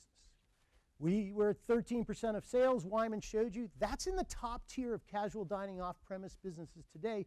The people who are below us and ahead of us have been playing in either delivery or catering, and we're just getting started. Now, how's that possible? Well, 2 things that might surprise you about Chili's. One is our food travels pretty well. We have this big, broad menu, and there are certainly things I would tell you not to order at your house. The number 1 is French fries. We tell guests that all the time, but you know what? They want French fries. But we have other categories of our menu, like pasta, like chicken crispers, like ribs, that travel very well. And in fact, they index higher on preference through our off-premise channels than they do in restaurant. The second thing, and this is why Wade doesn't want to do it because he's a modest guy and he doesn't want to brag about it. We've made a tremendous investment the last 5 years in the technological infrastructure that makes this possible. Let me give you 3 facts. Wade talked about 50+% of our guests we can identify. Last week, 65% of our orders for either to-go or delivery were done digitally, either through an app or a website. Those orders have a high check. People add on more online, which fascinates me because when you have a human being in front of you, you don't want to be the pig and go, hey, I'll take an extra order of fries, but you'll do it more online. Second, the meal is packed and finished quicker when it's ordered online. Third, we make fewer mistakes, okay? The second is we have an app. It's got more than 1 million active users and a website. 18 months ago, our conversion rate, the number of people who go on our app or website and actually finish the check and use their credit card was about 70%. It's climbed to 77%. You know what 1% increase for a brand the size of Chili's means? $2 million in incremental sales. That's what digital marketing really looks like. It's not the glamour of the big TV ad. It's data scientists sitting around and improving your app and your website one day at a time. Here's the third thing. When we go into delivery, we go in by building an API that allows DoorDash and anyone else we want to partner in to plug right into our POS system. The orders show up just as if they were ordered at a table. And most of the people in this industry use a middleware software. So there's another hand in the pot taking a little more of the fight for the money. We don't have that because our tech team built this commerce API system. That's how you build digital leadership. That's why we have had this kind of growth in the to-go business. We've gone from 11% to 13% preference, again, to-go alone, 23% two-year growth. Okay, so follow me. This trend is real. It's the best news that Chili's has seen in a long time. Our to-go leadership the last 24 months in size demonstrates that we're pretty good at this. But then there's questions about, okay, but what about third-party delivery? This is just like Spotify, you know? We're Jay-Z. We're, we're the artists. They're the content provider. How do you structure a relationship and an agreement with partners or a partner that both sides can actually win? Well, let me explain that, and I'm going to spend a little time on this. First, Joe said something on Tuesday that may cause some of you to really scratch your heads. And I know Joe said a lot of things that may cause some of you to scratch your heads. But this one was, we got a best-in-class deal for third-party delivery. How can Chili's get a best-in-class deal when companies like McDonald's and my old company, Yum, actually made cash investments in these nascent companies? Well, at this moment in time, Chili's brings a lot to this battle for market share that's raging in third-party delivery. Let me walk you through what that is. First, we bring 60 million unique guests every quarter. If you're going to win this battle for market share and you're going to keep the drivers, you need lots of guests and lots of turns. Ellie showed you that half our guests are millennial or youngers. QSR can bring you that. But a third of our households are 100,000 or more. You don't get that from McDonald's. God bless them, you don't get that from Taco Bell. Okay?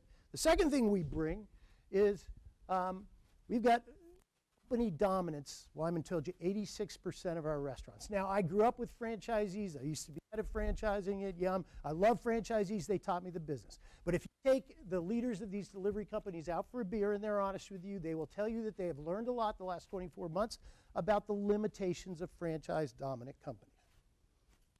One is what Wyman referenced. You're not making a deal with one entity. You're making a deal with 20 entities or 80 entities or more than 100 entities.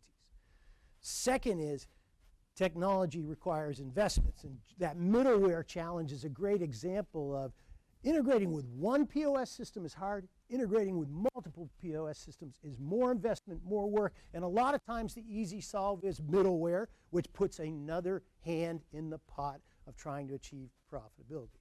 And the third that's kind of funny is, look at, a lot of these franchisees are boomers. They grew up in a very big mass marketing way. There was a very clear delineation of my royalty goes for this.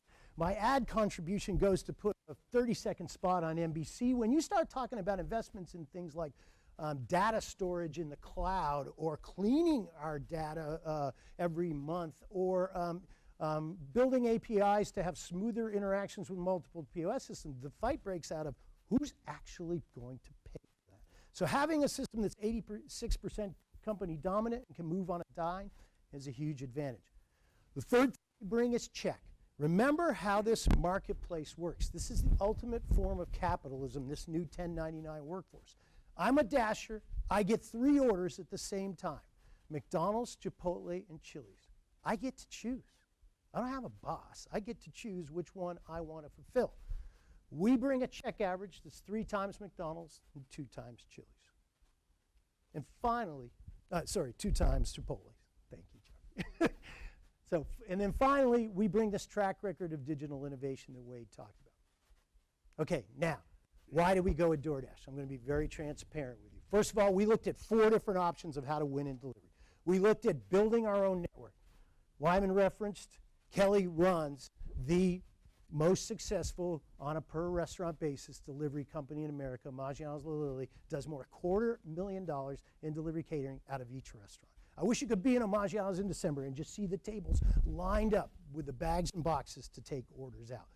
We know very well the margins in that channel, and we know very well the stress on operations, because if you don't get enough turns from 4 to 9, guess who takes the order at 4:30? The manager. That's not exactly consistent with our number one strategy of improving Chili's operations every day. We also looked at just sitting on the sidelines and continuing to sit on the sidelines like others are doing in casual dining. Our conclusion was this is very real. Early adopters are moving fast today. People are developing sticky relationships with these third-party partners, and now is the time to move. Then we looked at what you might call the Hannah on the Bachelorette strategy. Why don't we date a lot of people? Why don't we? Thank you. Love the Bachelorette. I got 3 daughters. So, why don't we do Grubhub in New York? Why don't we do Postmates in L.A.? Why don't we do DoorDash in Dallas and Uber Eats in Houston, and throw in Bite Squad in Louisiana and Arkansas? And basically what we conclude is you have no economic leverage if you take that route. So we decided, and these are very specific words, to enter into an exclusive strategic partnership with DoorDash. Those words, exclusive strategic partnership. We went out and terminated relationships, some that have lasted for 15 to 20 years with 50-odd delivery partners, some very small regional out there. Now, why did we choose DoorDash?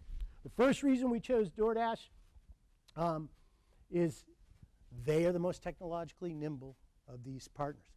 We worked for 2 years and challenged everyone, including Amazon, by the way, to integrate into our POS system. Casual dining menus are long and broad, and they have more customization than fast food menus. You can customize your burger, hold the pickle out. You can customize your salad. I want more croutons, and integrating is very challenging. And here's what I will tell you. You don't really have a digital strategy if your training manual, even if it's digitalized, starts with the words, take the order off a tablet and retype it into a POS system. It might as well say, and on your break, play Donkey Kong. I mean, that is not 2019. I was wondering if that one worked. Okay, number 2 reason we chose DoorDash is they lead in market share where it matters to us. Now, let's be up front. If you're in Hollywood and you're Post Malone, you're calling Postmates. If you are in Barcelona, Spain, Uber Eats is Uber Grande. If you live in Manhattan, I know a few of you do, I'm calling Seamless Grubhub. But if you're in Paramus, New Jersey, Alpharetta, Georgia, Plano, Texas, Irvine, California, DoorDash has 50% plus market share in those trade areas where our Chili's restaurants are located, and they are adding to that market share every month for the last 18 months. And finally, we chose DoorDash because since their inception, when Tony Hsu came up with this idea in his dorm room at Stanford, they've been very clear they want to be a merchant partner. Remember, there's 2 businesses going on here, a marketing portal and a logistics business. And they are a logistics business first. And we were basically able, because what we brought to the table, to negotiate a deal that will give us a sustained economic advantage over both independent restaurants, that doesn't shock you, but also over, we believe, large chain restaurants in QSR and casual dining that are dominated by franchisees. Okay? And that's critical. So, how are we doing? Well, we launched on May 3rd, and we are right now experiencing exactly what we saw in tests. We are experiencing high single-digit orders per restaurant today. Let me be even more. It's the highest single digit that exists. 2 things I would point out about that. We've spent no marketing behind it, except for the first day we had 1 offer on 1 burger. All we're doing is showing up on DoorDash's app and their website for their 8 million active users who are hungry and looking for food at their home or office every month. The second thing is we launched at the trough of seasonality for delivery. Delivery seasonality is tough to measure because this is a exploding nascent category, but basically it goes like this. Summer, everybody's out, it troughs, then it starts to build through the fall. The peak is, no surprise, Q3 when the weather is, our Q3 when the weather is worse in January, February, March. So there's only upside from here. Second, highly incremental. Joe said it on the call. To be very precise, what we saw in tests, what we're seeing right now, is 84% incrementality. Number 3, increased check versus to go. We made a very deliberate decision not to put 3 for $10 or 2 for $25 into our delivery channel because we're managing channels, and this channel is aimed at the young and the affluent coming out of the gate, those who are willing to pay extra for the privilege of having food brought to them right now, right where they want it. And our guest feedback is on target. We are averaging 4.7 rating on DoorDash for Chili's, 36 minutes last week on our average delivery. Compliment Kelly. Tony Hsu was here last week and told us that Maggiano's has the highest rating of anyone they partner with on their platform. Okay? Now, what comes next? Well, what comes next probably won't shock you is Chili's delivery. On our app, on our website, we integrate into that. We will launch this in Q2. We control through that channel the delivery cost structure, the service fee, and the delivery fee, and obviously we control the data. They're ordering directly off our platforms. It's targeted to our 6+ million loyalty guests. Wade talked to you about personalized journeys. To me, this is the ultimate journey. If it's raining out in a DMA, we can offer $0 delivery fees. If it's 4th of July weekend when our restaurants are empty, we can offer a deal. If we know that you only visit Chili's once a year on your birthday, we can offer the ultimate convenience to you because we know that will be a highly incremental occasion. And we're launching it nationally in Q2. Take a look at what our, this mock-up of what our app will look like in Q2. Because to me, it shows what a multi-channel strategy really looks like. You're going to be able to access Chili's 4 ways. Come in, sit at a table, have a server, enjoy a cocktail. You can pull up at curbside. If you love tech, just hit a button on your phone and we will bring the food out to your car. It's more convenient than Chick-fil-A. If you don't trust tech, come on in, pick it up at the to-go station. If you don't want to pay the delivery fee, if you don't want to move off your couch, just hit our app or DoorDash and you can get delivery brought to you. That's what a multi-channel strategy really looks like. Now, what will come after that? Well, this year we will test these innovations. We will test actually marketing to go through DoorDash's app and website with the 8 million active users every month. We'll evaluate the return on that fee we pay to DoorDash versus $1 spent on Google search or the Discovery Channel for a 15-second TV commercial or Spotify for an audio commercial. As Ellie told you, we are not in the spray and mass media business that I grew up with. We are agnostic of media channels. We go where the return is highest. The value of most of these digital media channels and the beauty of delivery is they end with a retail-like order now. There's no distance between the stimuli and the decision to go. Okay? The second thing is DoorDash will integrate our loyalty program onto their app and website. That has 2 advantages. For our guests, it means they get their free chips and salsa, even if they're using DoorDash. For us, it means we get the same level of check detail knowledge from their transactions so that we can even better target those personal journeys that Wade talked about. We will test their subscription service, DashPass, which, as you know, is an aggressive offer that drives high frequency among people who use delivery a lot during the month. And finally, DoorDash is committed to working with us as part of this deal to developing a catering project. We own more intellectual property on how to do catering right than anyone through our Maggiano's brand, and we're sharing that with them because this is a very different business, very high touch. The guest is spending north of $100. Many times the guest's job is riding on everything showing up and being purpose. Maggiano's has been doing that for 14 years. And we think that's great upside. We'll evaluate each of these tests separately for incrementality and profitability and also collectively for ongoing incrementality and profitability. Because going back to that Spotify or Netflix analogy, our deal with DoorDash is this has to be a win on both sides. Okay, let me close with a little bit of a confession.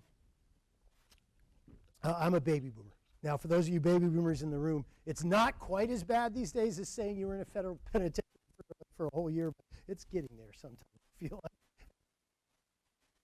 Baby boomer history, right? This is a week, a long time ago, a big cultural event happened that shaped baby boomers' attitude. I'm not talking about the 50th anniversary of Woodstock.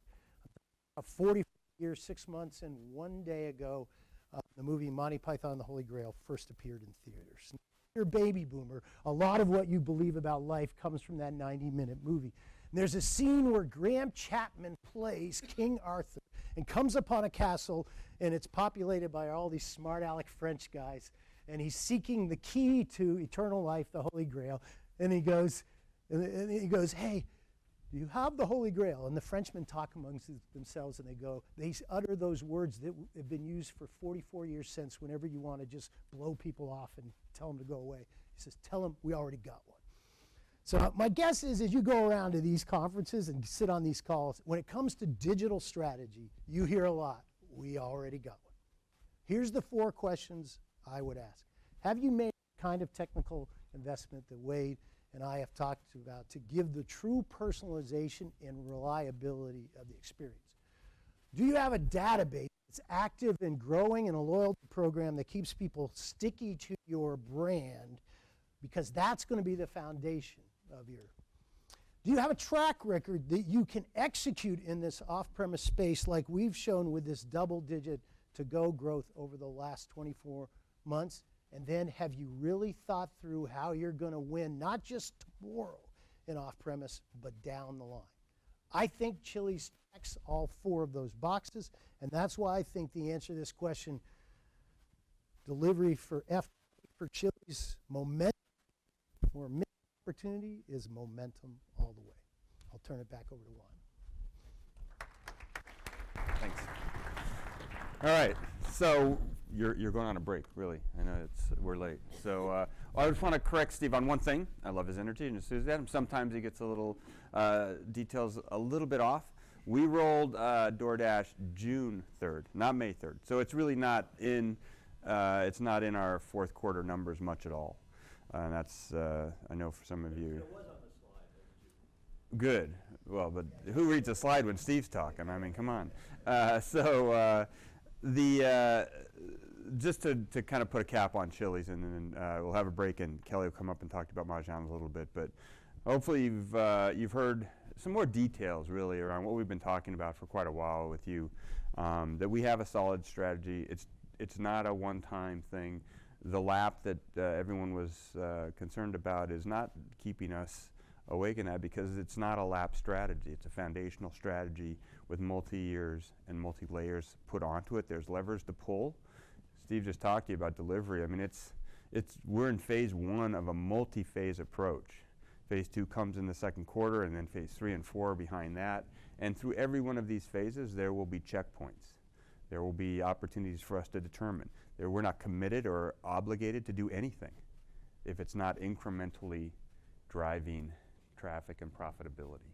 So, but we're confident that it will, and we will continue to push forward. So lots of opportunity. There's some headwinds out there in the category. I get it. We see the numbers. Malcolm sends them and shares them with all of us. It's been a little bit of a choppier time period. Frankly, I'm torn on that. I mean, yeah, I think sometimes I say, let's a little headwind, and let's get some of these weaker players out of the field, because it is going to happen sooner or later, and we're going to be here. I mean, this brand is not going anywhere. This company is not going anywhere. We've got the value proposition. We got the guest loyalty, and we've got the products and the leadership team and the people in the restaurants running restaurants every day to win the battle. So we don't panic over a little downturn. Matter of fact, we see it as an opportunity to maybe clear some of the weaker players off, and then we move on. So thanks for your attendance and your focus here. We'll take a break for 15 minutes, 10 minutes, 10 minutes. All right, the show must go on. So thank you for your attention so far. And I would like to introduce Mr. Kelly Baltus to talk a little bit about that wonderful brand Maggiano's. Thank you, Kelly. Thank you. I'll just make a couple things really clear. I am not going to open or close with a Monty Python's quote, so we should be good. So I had the opportunity to join Brinker and Maggiano's a year ago, July, And to be able to join a world-class organization like Brinker is really, really cool, awesome, and it's been amazing. And I got the best job here today because I also get to lead Maggiano's, and I get to share the excitement that I have for Maggiano's with all of you. My first Maggiano's visit was back in 1997. I went to my first Maggiano's in Schaumburg, Illinois, and it was maybe a life-changing event. It was really, really a special experience. So I've been a fan and a user of Maggiano's since that first visit back in fall of 1997 in Schaumburg. So today what I get to do is share a little bit about Maggiano's. I won't go quite as in-depth as maybe we've had time for Chili's, but I am pretty fired up about it. And the things we'll talk about today, I'll give you a little highlight on the business. We'll share some performance highlights, and most importantly, growth opportunities. That's one of the reasons why I came here and joined it, because I believe in the brand, and I really believe that there are huge opportunities for us to continue to grow, and that was one of the reasons why I'm here. So we'll jump into it. You know, Wyman said Maggiano's is a beautiful brand, and it really is. It is a special brand. One of the reasons is people come to see us for such a variety of occasions, and it could be something as important as a first date. It might be a birthday, an anniversary.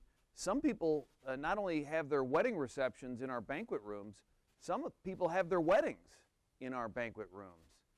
The occasions are absolutely amazing. And by the way, some of those occasions are just a great meal out, just a great break from what's going on. And that's pretty cool.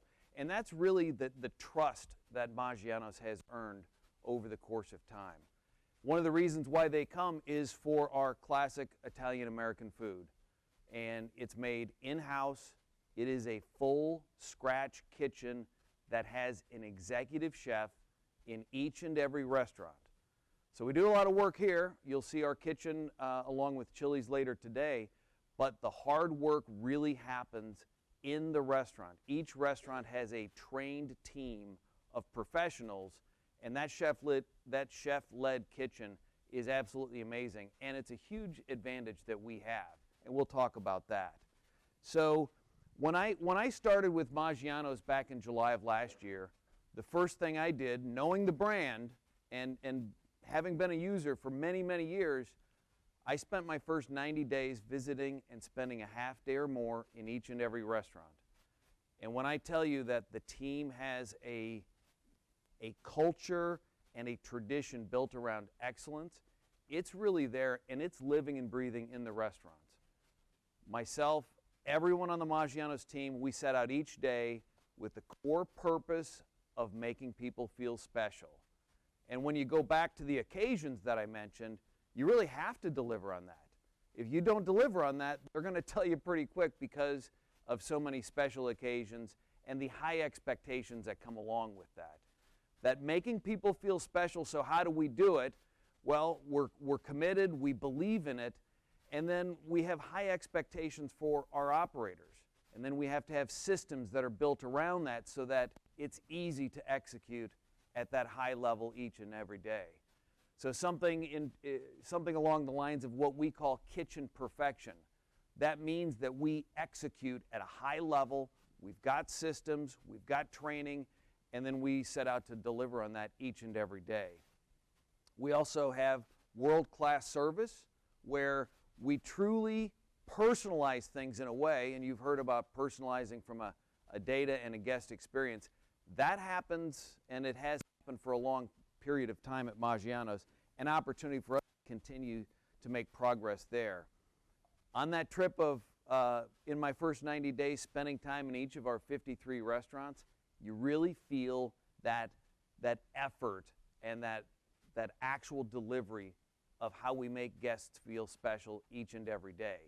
And that results in a very high level brand affinity. And I know that and read this earlier this year. It's a study by Market Force that was conducted, and it named Maggiano's America's favorite casual dining restaurant. That's pretty cool, and it actually is very consistent with what I've experienced in each of our restaurants, both on that initial tour and ongoing. And when you think being personalized with guests, there's nothing more personal than an allergy or a dietary need that one of our guests have. And once again, this is Allergy Eats in 2019. Maggiano's was named the most allergy-friendly restaurant in America. So personalized on a special occasion, taking care of guests' very specific needs.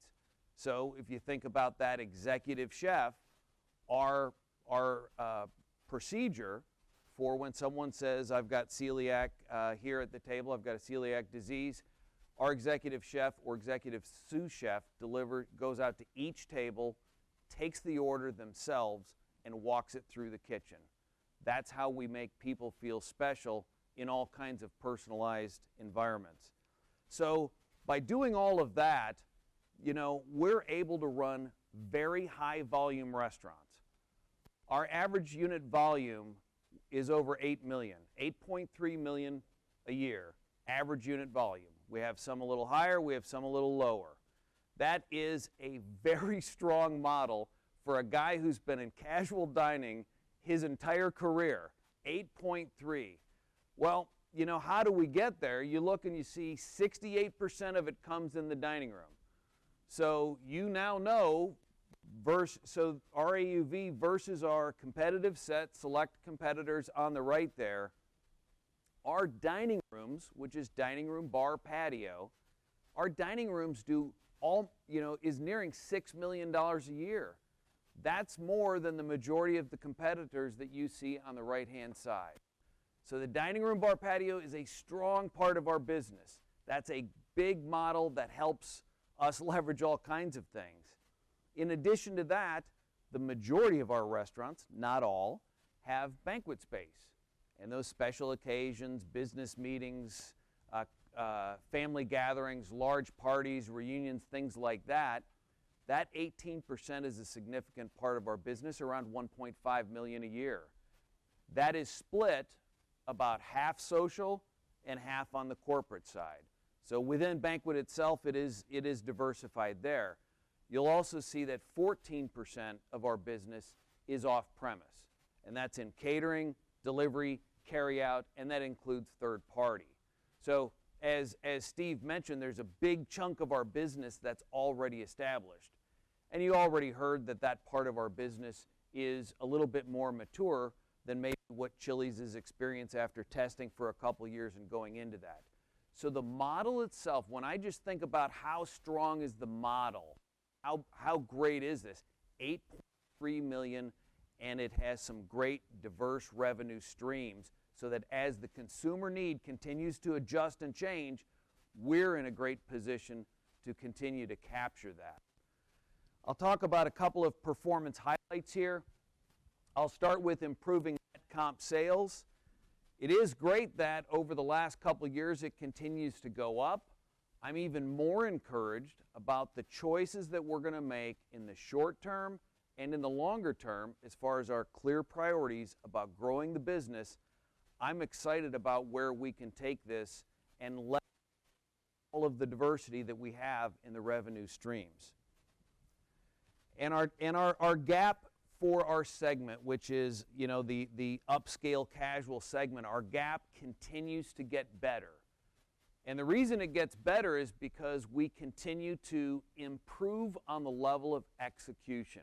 Again, the stakes are high when it's a special occasion, but everybody has a great experience, and this gap is as a result of some of the guest metrics which we use as leading indicators. You'll see what's helping to drive this, and I'm really excited about this continuing to move in a very positive situation. So off-premise business, you saw on the earlier slide, it represents 14% of our business overall, catering, delivery, carry-out, and third party. As Wyman shared earlier and Steve shared just a minute ago, we've been in this business for over 12 years, between 12 and 14 years. We have delivery vehicles in every one of our locations, and we also have trained teammates. They know what they're doing off premise. And again, it's part of our core.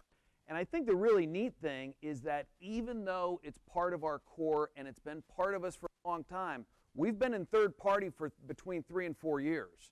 We've worked with a lot of them, which has helped have some opportunity for Chili's and the Brinker team to see how that's worked over years.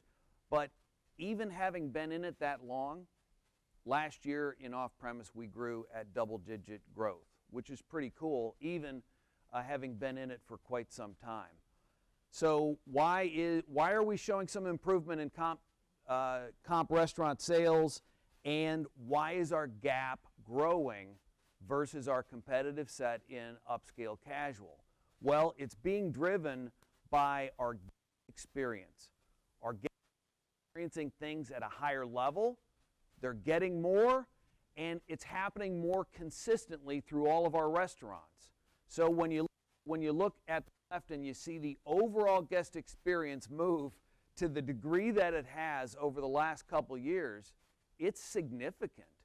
And that is starting to really, shape the desire to come back and have another great food, likelihood to recommend 0.9, which is a great number.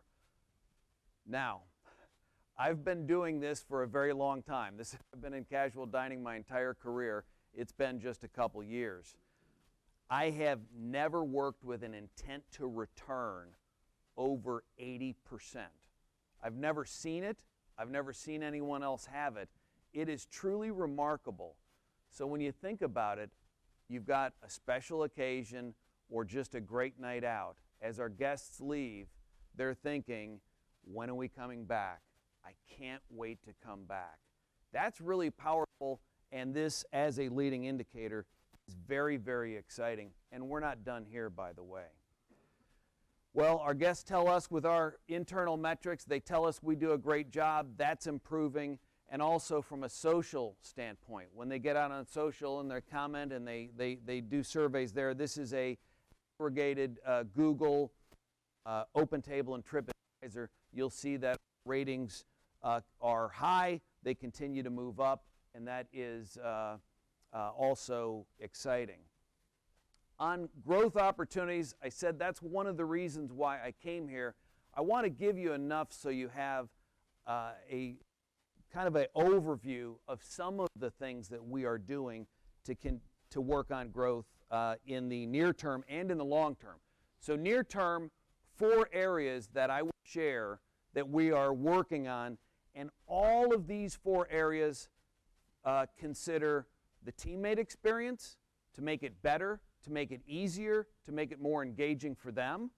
And they also have the guest experience as well as the ability to continue to contribute to traffic and sales growth. So all 4 of these priorities are set, have been formed, and tested, and on them with those considerations in mind. So operating fundamentals, Wyman said, we love operating restaurants. It's an advantage. Well, let me tell you, a high-volume Maggiano's restaurant doing $8 million plus, you've got to operate it, and you've got to operate it well. So we continue to work on our system, which includes using technology to enable and get some efficiency in our core operating fundamentals so that we can do it better tomorrow than what we did today. And another example here in our operating fundamentals is working on times of peak demand. So when the guests really want to use us, P6 is our busiest period of the year around the holidays. When they really want to use us, whether it's a Friday night or it's holidays and people are out, they're celebrating, we've got to be as efficient and effective in delivering that, making guests feel special every day. So this year, we're working on continuing to improve some operating fundamentals, the core systems of our business. Second, hopefully, did anyone have breakfast? How was breakfast this morning? That was a sampling of what we do at Maggiano's for brunch every Saturday and Sunday. We continue to work on enhancing our menu. What's really great is by having an executive chef in each of our restaurants, we have the ability of running features ongoing. So every time you visit Maggiano's, there's something different going on, and we do that with our executive chef-led kitchens. So we've always used that innovation to influence our core menu. What I would share, and we're going to continue to do that, what I would share today is that we're going to continue to do that, but we're going to work on innovation around the core menu as well, so that those core favorites that people have always had, we're looking at very detailed satisfaction data, menu item specific, to continue to get better and better. And the actual format of the menu, for those of you familiar, we've got in test an entirely new format to make guest experience a little bit easier and to make sure that that aligns with our broader upscale casual position. We've got that new formatted menu. We've got that in test in 6 restaurants. We put that in late June, so it's a good sample size for us, and we're continuing to learn. In addition to that, we're looking at simplifying a little bit around the edges of the menu while driving that innovation to the core, and we're excited about it. We believe it's going to improve our teammate experience, the guest experience, and that it will contribute to drive our comp sales. Next, we'll talk a little bit about data from our guests, that data capture. And we are working very hard at Maggiano's to broaden that capture. And I'll give you one example. Now, Steve and Wade shared a ton about that personalized data and the advantages that we have because of what we've done in building the infrastructure and the investments we've made in technology. We get benefit from all of that. We get to draft off of Chili's a little bit, and that's really helpful for us. Leveraging all of what Brinker has and the experiences they have, that's a huge advantage for us, and we definitely take advantage of it. The number that they shared was number of engaged active. Over 6 million at Chili's. That's a healthy number. Not just the number of people in the program, but they're engaged at a high level. For Maggiano's, we have an active guest email club, which we are working on enhancing. We have over 1.1 million for our 53 restaurants. And that's over 21,000 per restaurant. People who are engaged, they want to be engaged with us. They want to hear messaging from us. So not only capturing more, but finding ways of personalizing that journey to be more effective is something that we're working a great deal on. And the picture next to the number 3, that's in test. That's a table payment device.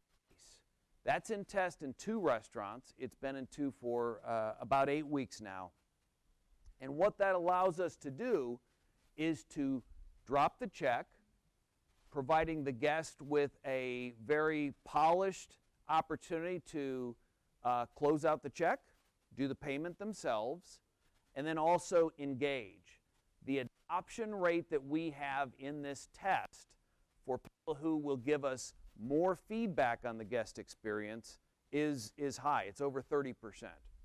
35% of the people are giving us a score, which gives us more insight, more data, more reliability around it to know how we're doing in each restaurant, server specific, things like that. So that's really good.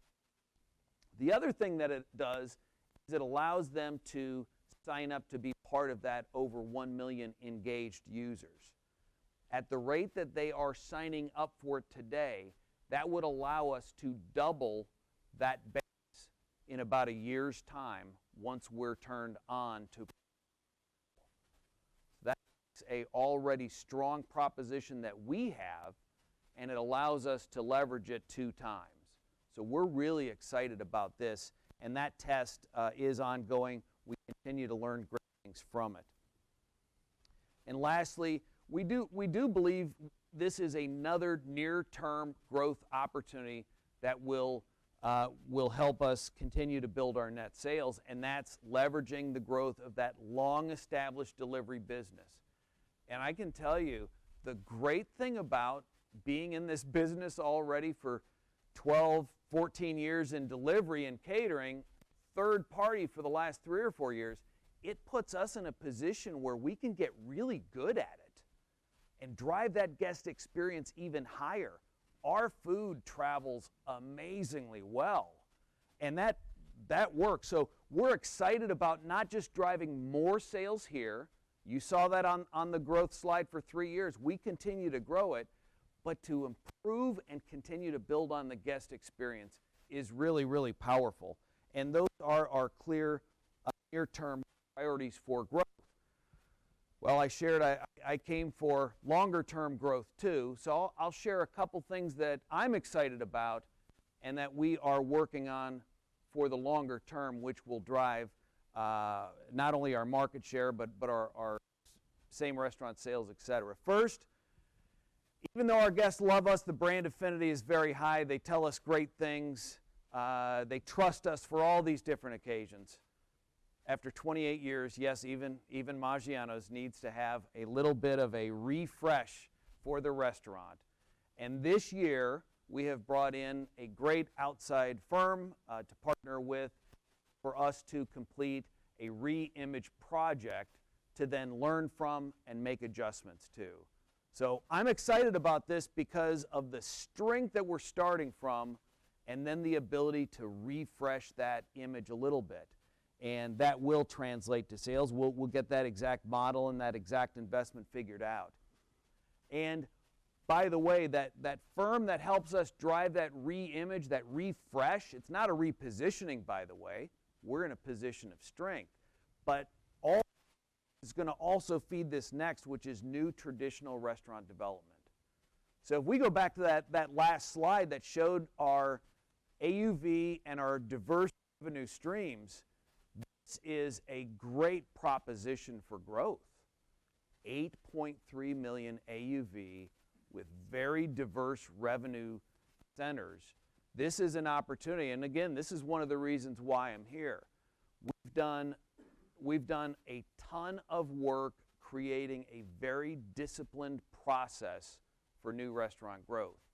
And that started with taking all of the success, running the data on the attributes that has contributed to Maggiano's most successful restaurants, taking that data, scanning the entire country, and seeing what that opportunity looks like. The greenfield is wide open with 53 restaurants. As we continue to get better at running restaurants at an even higher level, that this is a compelling part of our future. So we're working on our pipeline.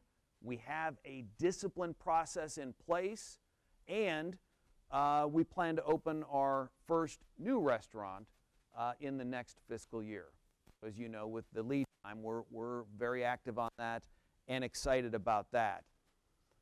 For anyone traveling in and out of DFW on your way here, I hope that you will stop by the Maggiano's. That's our 53rd restaurant. I hope you'll stop by on your way out. It's worth the ride, even if you're in a different terminal. It's at C17, right across the gate from C17.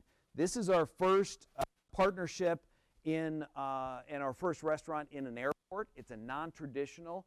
I got to tell you, it's cool because everything that makes us great in our regular restaurant, you can get it at the airport. Like, you get real food at the airport. It's made in-house. We're not trucking it in from a different restaurant. We've made some choices. It's just under 6,000 square feet, and it is an oasis for traveling with great chef-driven food made for you. And by the way, they have a hot grab and go, so you are no longer required to grab the salad or the wrap as you're running to your plane. You can take something that's been made and is absolutely amazing. There is a huge demand for this type of development, this opportunity.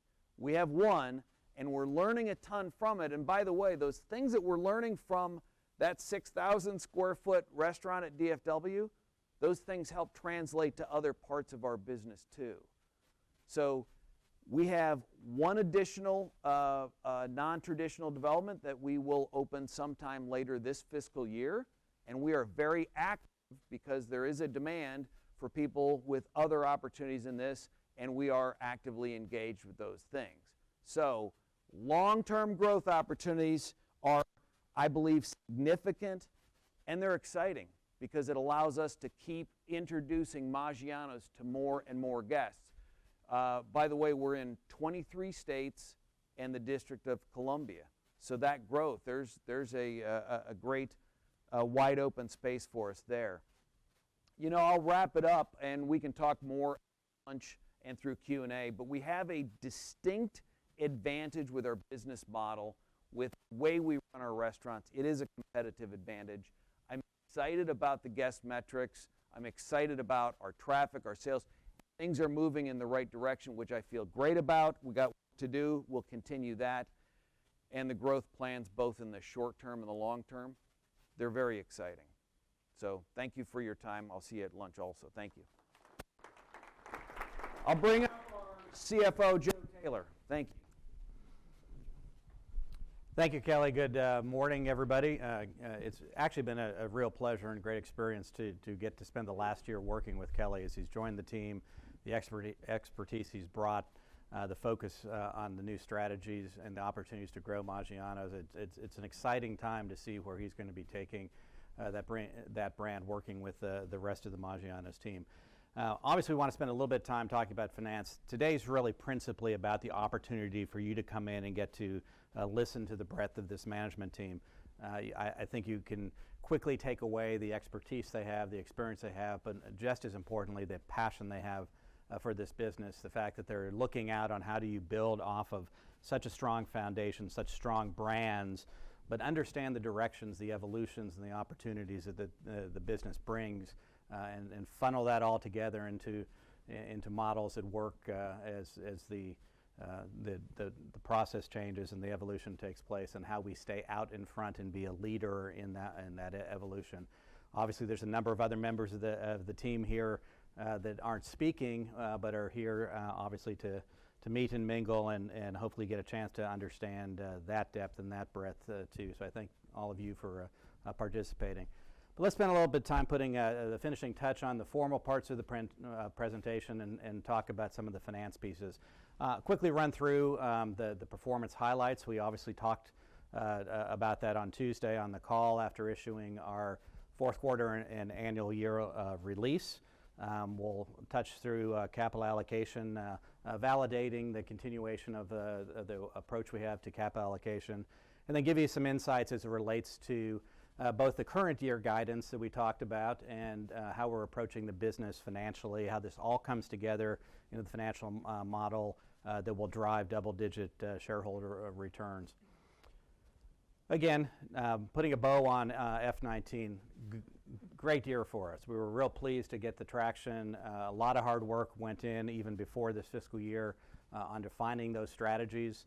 Everybody came together, and I think we saw a multi-layered approach to the ability to drive business in a highly competitive environment and drive through lots of volatility and ups and downs in our space. So again, real pleased with the way the model, both comp sales driven by traffic, which again is a key piece of the equation, running above 2% on a combined basis, a little bit stronger at Chili's, and back into double-digit growth on the EPS side, going from $3.50 to the high end of the raised guidance we provided throughout the year of $3.93. So real happy with just the results that we were able to present to the shareholders this year and how we grow the business and set the momentum up to keep going forward. Revenues continuing to move up. Traffic, we gapped. You're probably getting tired a little bit of us, but we're going to keep talking about it because we're keep doing it. We're gapping the industry on traffic. We're capturing market share and beating the competition in this tough game. For the year, we gapped by 380 basis points. You know, that's not winning by a little. That's winning by a lot. And we did it throughout the entire year, and we're continuing to do it as we move through this fiscal year. A lot going obviously from a margin standpoint. There's a lot more discussion, it seems, right now around margins than maybe this time a year ago. And we did some things that we thought were appropriate for the business between the sale leaseback and some things you have to do from an accounting standard standpoint. And once you factor those out, we hit right on the guidance that we gave you a year ago when we said that our margins would be impacted by 160, 180 basis points. They were impacted by 170 basis points. So again, great job by our operators, because that's where it starts. I mean, we roll all the numbers up together, we look at all the forecasts, we make all the determinations, but margin management starts in our restaurants. And it starts with the systems that we've talked about and the ability for the operators to engage and execute against those systems to deliver that kind of execution. Obviously, we did a large structured share repurchase at the end of fiscal 18, which was then effectively refinanced by the sale leaseback, which allowed a WAS reduction of over 15%. So again, a fairly significant financially engineered move to adjust WAS down by that level. And we continue to pay dividends. Again, we'll talk about the free cash flows. We're very focused on free cash flow and free cash flow growth. And that helps support dividends. We continue to pay at that consistent level, about $60 million this year. Capital allocation, there's not really a lot of new news here for you all, but I want to validate our approach to capital allocation because it's consistent and it's what is driving both the business from an investment standpoint and driving the ability to return shareholder dollars and to drive return in that fashion. First and foremost, we're going to invest for growth. We've spent the last couple hours really talking about that subject. How are we investing for growth across the business? And it's a multi-tiered investment. It's not just one thing. It's not just delivery. It's not just value. It's a multi-tiered piece of the equation. We're going to continue to put those guardrails of maintaining a flexible balance sheet. We're very comfortable with the leverage perspective we have. We're comfortable, and I'll get into a little more detail, primarily based on the business, the trajectory of the business, and the cash flows that it generates. But I also feel it's well structured and has great durations when you look at it. And then we'll continue to return shareholder capital, pay dividends, and we will be in the share repurchase market as free cash flows are generated throughout the year.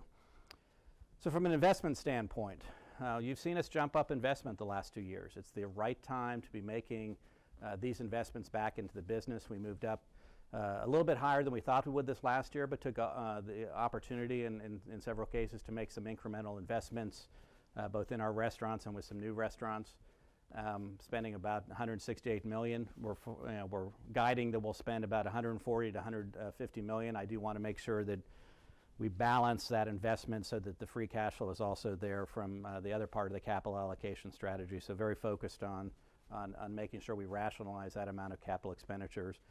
But it drives the business from new restaurant development. Re-image is a big piece of what we're doing right now, and I guess we can't probably say technology investment too many times in this presentation, but that is a current and will be an ongoing significant amount of investment we make back into the business. I mentioned the call, and I think you all perked up when I said we had an exciting new prototype that you would get to see, and this is a rendering of that new prototype. We have a great design and development team that has worked closely with the brand over the last couple years to come up with what is the next generation chili is going to look like, and here's the rendering of it. I think you all agree it has an incredibly appealing drive-up look to it. It has great finish outs, very vibrant interior, a lot of great lighting and open space and energy that will flow in that restaurant. For those of you that will visit or have visited the restaurant near here, you get a taste of that. That's not a new prototype, but you'll get a taste of what that interior design looks like.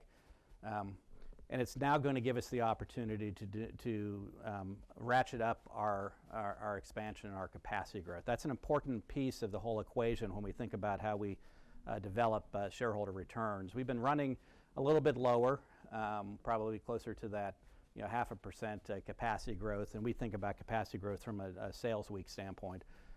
And this is now going to give us the opportunity to move that back up again a notch and get back up closer to that 1%. Translates to about moving from 10 new restaurants a year or so net up into the higher teens to 20 over a period of time. There is a pipeline that has to be created to do that. But this new prototype actually comes to the fleet starting Monday. Monday we open our first new prototype. It is an opportunity we had in a market in Florida. It's a new market for us. It's a conversion, actually, the first one, because the conversion is for an old brand. It's a franchise operation that's had to close a lot of restaurants over the course of the last couple years, and we were able to acquire a space that we think is an exciting opportunity and convert it into the new Chili's prototype. And this is the Lake City, Florida Chili's that opens on Monday down there. Already a lot of buzz in the market.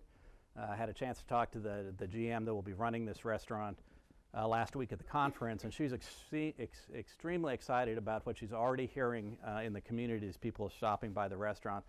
I was really excited about how quickly she staffed it. I mean, that's the other thing about this. This is a place people want to work, and she staffed the restaurant faster than she had ever expected to. But you can see it's in its final stages of getting ready for the guests. And a little bit of look at the interior. So that's probably a different look than some of you have seen at a Chili's. But great finish outs, nice wood finishings, flooring. It's an open style. You can get a sense for it. It's clearly still in its prep mode. But I think it's going to be a wow in that market. We will do roughly 10 or 11 more of these this year in markets around the country, and then we'll hopefully start to build that pipeline and ratcheting up from there. Reimage is ongoing, and we've talked a lot about the reimage, but I just want to make sure we're updated as to where that stands. We've done about 300 restaurants in total around the markets around the country. That includes this year and the prior year and testing that we have done. It is generating that incremental sales lift we want, that low single-digit incremental sales lift, and that's incremental to the lift that the brand is getting from the other operations and the improvements in the business. So we have control groups in place to make sure that we're seeing that as we go through. And the nice thing about it is we haven't had to put local marketing to work behind it like we did the last time, and we continue to see the build as you kind of move through the cycle. You kind of get out in that 4th and 5th and 6th month, and so the natural cycle of customers from a casual dining standpoint starts to even ratchet up the return that we see in both cases. As we go forward, we have kind of two versions of it. There's a little variation in those versions, but 65% of the remaining restaurants will get what we consider to be the full investment, and about 35% will get just a lighter version. There's just some elements in any one given restaurant that differentiate between those two, but basically it's $120,000 to $200,000 per restaurant now investment. Another great thing we've been able to do as you go through this multi-year process is you value engineer, you validate what you're seeing in the markets where the guests are giving you that great data that we get. We drill it right down to what we can understand about how they appreciate re-images and what really impacts their response. We make sure we're putting the money to work in the right places. This year we'll do between 140 to 160 restaurants. And that's kind of the pace that we'll keep over the course of the next couple years. ERJ will be part of that opportunity once we close that acquisition and kind of start to develop what those plans look like. I don't envision any re-images in the ERJ system until probably right near the end of the fiscal year. By the time you get in and have to do some planning, the design work, there's a whole process that goes up front before you actually start some construction. And then, of course, you have weather considerations to take into place and where some of those markets are located. But I think by the 4th quarter, we'll be able to probably start incorporating ERJ into that process. It won't be an incremental incorporation, and by that I mean in any given fiscal year, we'll extend the life of the program and continue to re-image at the same pace, not add on 116 on top of the pace we already have. So I envision now re-imaging going into kind of mid-2023. So if you think about this year, the next 21-22 kind of full re-image programs, and then we will extend into 2023 with capital spend related to re-image. And again, technology, and you've heard us, technology has played its way through, I think, every presentation we've made today.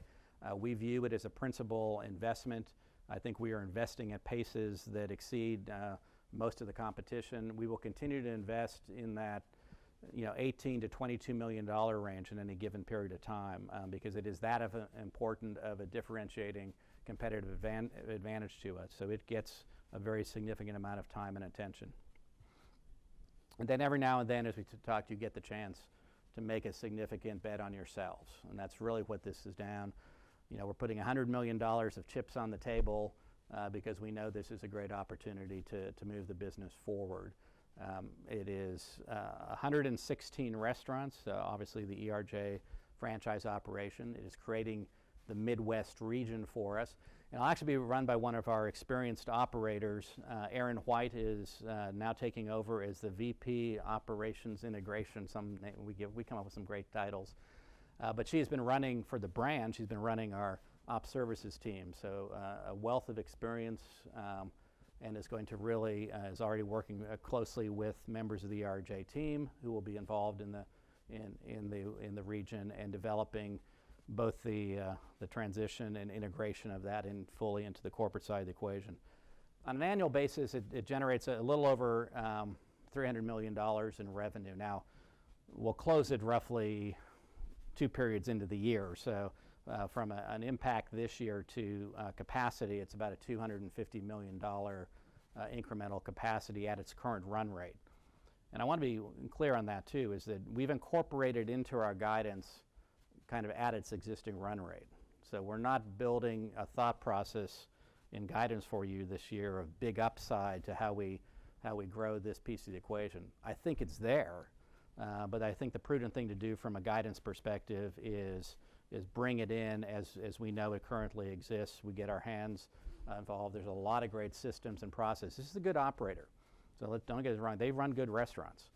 That's not the reason for the acquisition, but again, the scale opportunities, the systems we bring, I think some of the over training and oversight will be additive over time. I just don't want to commit to it, right away. So a little bit of a conservative approach to how we think about it from a modeling standpoint.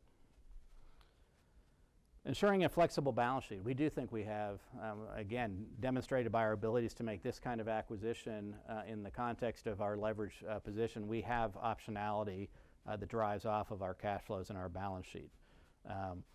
We've made a relatively consistent level of debt. You see 2 little F-18 on both sides. You kind of see a little spike there, and that's really the timing difference over year end of that structured share repurchase we did right at the end of F-18, which was then refinanced early F-19 by the sale leaseback. If you normalize for that end of fiscal year timing difference, it's a pretty static level of leverage on a funded debt, which I don't think gets enough time and attention because I think that's really an important piece of the equation. Just a little over 3 times on a very consistent basis. And then on a lease-adjusted EBITDA basis, we've been hitting right around 4 times, just under 4 times. I think we finished this year at 3.96. And that is a target we have to return back to post-acquisition by the end of the fiscal year. We're targeting to get back right down to that 4 times level. Just like we did in 18, we bump up a little bit, not dramatically. It's more in the 4.10 range. And over time, we will, over this fiscal year, bring us back into that piece equation. But I think it's also important to look at the structure of debt. And this is, I think, a well-balanced, conservative, structured tiering of debt, very focused on that. It's a 25% fixed to floating. We're not taking floating rate risk to any meaningful extent here. I know that was a bigger deal. Go back, 9-10 months when suddenly the Fed was raising rates through the roof, and now we're all wondering how many cuts are coming. But it's important that we want to maintain a perspective that doesn't bring a lot of volatility in the business just from interest rate cycles. So obviously you see that largest tier of quote debt, and it's that lease adjustment that we like to make to debt in this industry. That's the red bar at the top. We have two bond offerings with nice maturities established for them that were very effectively executed at the time we did them. That is the next tier. And then you have the revolver that sits below it that provides both the flexibility in how we execute and the liquidity that sits behind those large cash flows that we have. So it's a $1 billion revolver, so in essence you see over $400 million at fiscal year end in liquidity just from a revolver perspective. So again, I like the tiering, I like the fixed to floating structure of it. I think it's a conservative approach to leverage, and it sets us up well from an optionality standpoint and how we may take advantage of investing back into the business. And the durations look very good too. Again, there's no maturities that we're faced with the next couple of years. The first one coming up is early in fiscal year 22, and that's the revolver maturity. We'll extend the revolver well before we get close to that date. You typically will look a year out or so to manage your revolver debt. But great support from our banks, and we'll deal with that over the course of the next year and a half. You have the two bond offerings, two bond notes that I talked about that have an F23 and F25 maturity. So obviously the lease piece of debt, to the extent you consider that debt, is extended periods of time over the next 5 to 25 years. So very long duration of maturities that and just a normal operating lease structure there. So debt is very well positioned. It gives us the optionality and the flexibility to approach the business and make the investments that we need to make when they present themselves. And then we'll continue to return the capital to shareholders. We've talked about this already, but I just want to continue to emphasize dividends and share repurchase is the balanced approach that we take. We will continue to take. We will be in the share repurchase market as we move forward with our free cash flows and continue to build on that $1.7 billion of capital that has been returned to the shareholders since 2015. That number will continue to move up.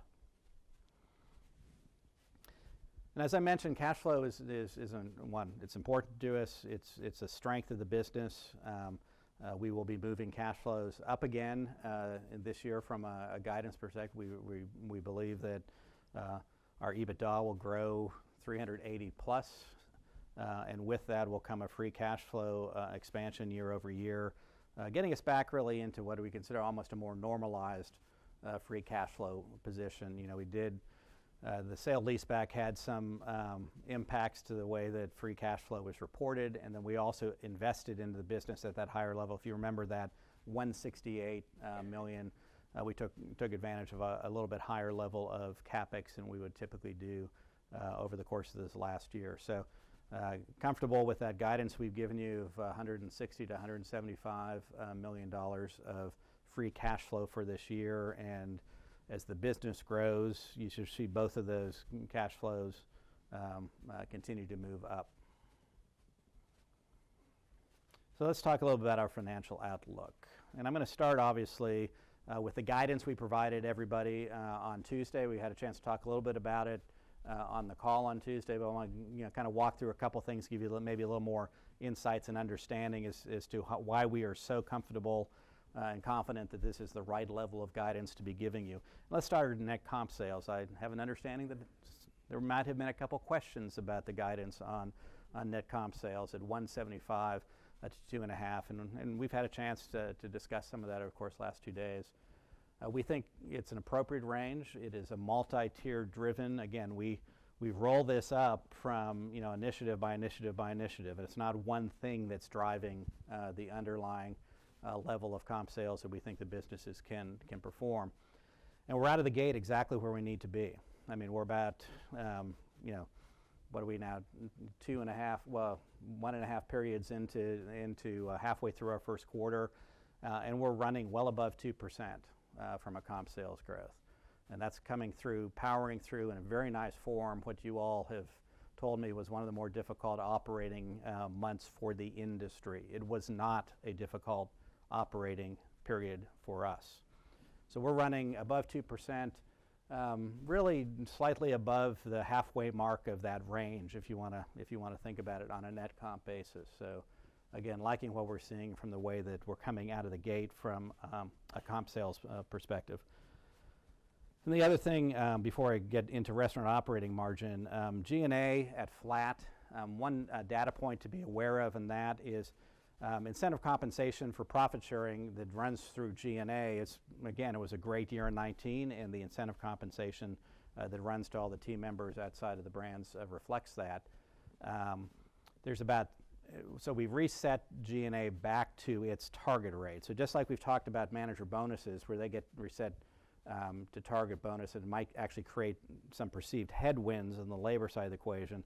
This is the exact opposite, is that we're bringing the profit sharing number that you saw in G&A this last year back down to target. That's about a $6.5 million delta. So what you see in 19 includes $6.5 million above what was the guided target for G&A this last year. So when you're wondering where the flatness, there is inflation in G&A. Obviously, there's some normal labor inflation. IT has some inflation associated with it. We have incorporated some expectations around G&A as it relates to the acquisition, not a lot. It comes without a lot of incremental G&A, but there is some of that embedded in there. So want to make sure you have some line of sight as to that. And then from a restaurant operating margin, kind of look at the three major components so you understand kind of where some of the puts and takes lie in that. Cost of sales, again, we do expect to see some commodity pressures, particularly when you think about what may be happening in some of the produce markets. The protein markets people are watching closely, but we've also made sure, and again, that Charlie and his team just do a phenomenal job of looking at the markets, understanding the potential directions, and then making appropriate actions from a contracting standpoint to take volatility. They want to bring pricing structures to our operators that the operators can depend on, and they've done that very well over the years.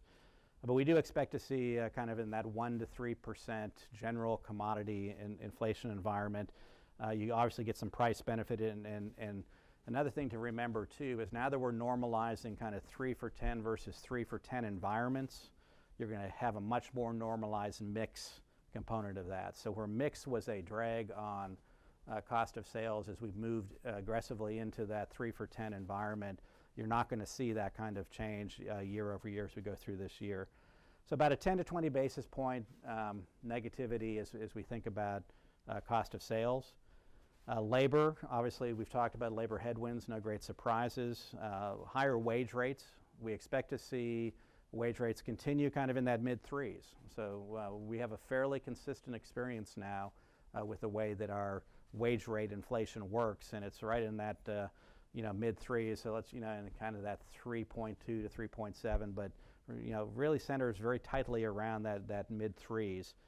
We also expect the health insurance environment to be inflationary. That's no great surprise, but we build that into our forecasting, and we're not bashful about the inflation rates we expect to see there. And then incentive-based compensation from a managerial bonus standpoint is set back to target. So that's a flex point that we talk a lot about, but maybe needs a little bit more. So they have bonuses, target bonuses set based on our plan, and they have bonus structures that are based on top line, on bottom line, and on guest metrics. And so depending as they move through the performance levels, and how they may be doing in any one of those different criterias, you may have results of payout that are different from the target, and we flex off of that. But we think it's appropriate to go into the guidance with a target base. We would love to pay out at target. We'd love to pay out above target because that means that they're performing at the highest levels and exceeding expectations of tough plans. But that is a variable that takes place within the labor side of the equation. And then this one might be where you get a little bit of surprise that we do see a 40 to 60 basis points favorability within our restaurant expense. And this is where leverage really is coming to play, and leverage driven a lot by the acquisition. So there are costs already in that line from an advertising perspective, from a credit card management perspective, some things like that. They're there and they're static regardless of the acquisition, because again, we do the advertising across the brand. Franchise partners contribute to the advertising fund, but remember that accounting change moved that contribution up into other revenue, franchise and other revenue. As it relates to the acquisition, it now brings those dollars now flow into company sales and have the leverageability against the costs that are sitting down in restaurant expense again. So we're going to pick up 40 to 60 basis points in favor, and there's obviously other fixed costs that will be impacted too by the leverageability of that capacity. But that, that's kind of the build, and so you kind of see, really nice situation on restaurant expense offsetting headwinds on labor with, when we give you that flat to down 20 basis points guidance, that's the makeup of how we got to that on a big picture standpoint. So basically, the long-term financial objectives are intact and very similar to what we've been talking to you about. We're bringing them to life now, and you're actually seeing them printed as we go through quarter by quarter. But we're bringing organic growth back into the equation. And I'll admit, we've been very, very much driven by financial engineering over the course of the last couple years. But now organic growth is coming back in positive comp sales, capacity growth, and starting to drive the business in a much more balanced manner. Obviously, we will continue to, as that growth takes place, expand the cash flows, which is the ultimate underlying key strength of the credit, and then generate growth and return that I think are very much appropriate with what you would expect to see from a double-digit shareholder return standpoint. And similar to what we showed you a couple years ago when we did it, this is kind of the graphical representation of what we think makes a lot of sense from a long-term algorithm as it relates to returns.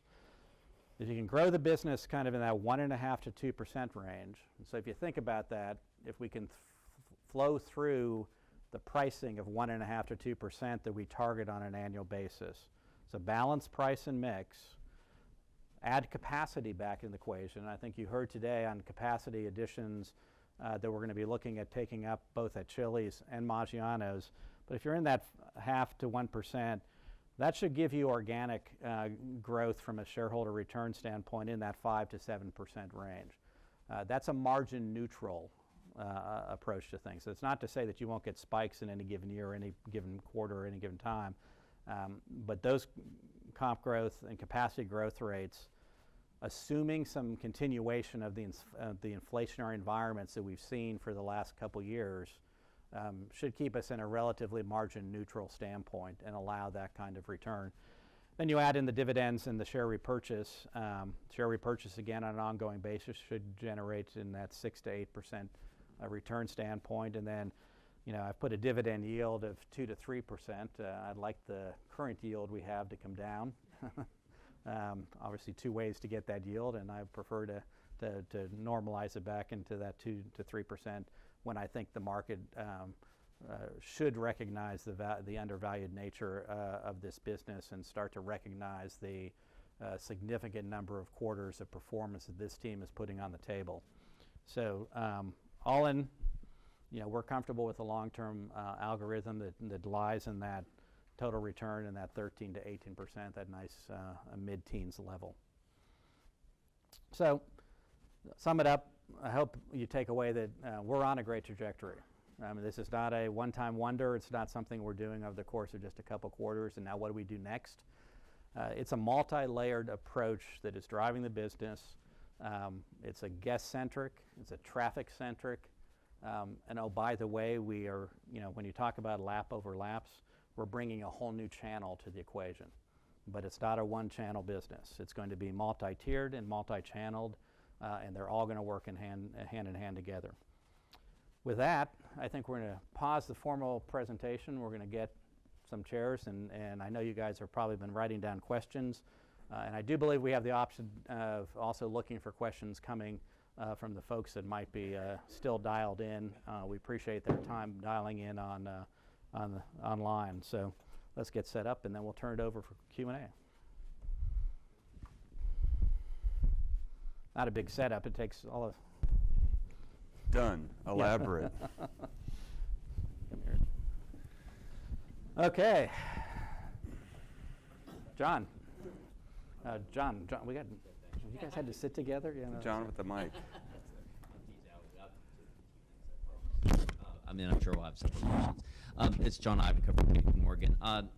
The question is on independent restaurant performance versus chain restaurant performance.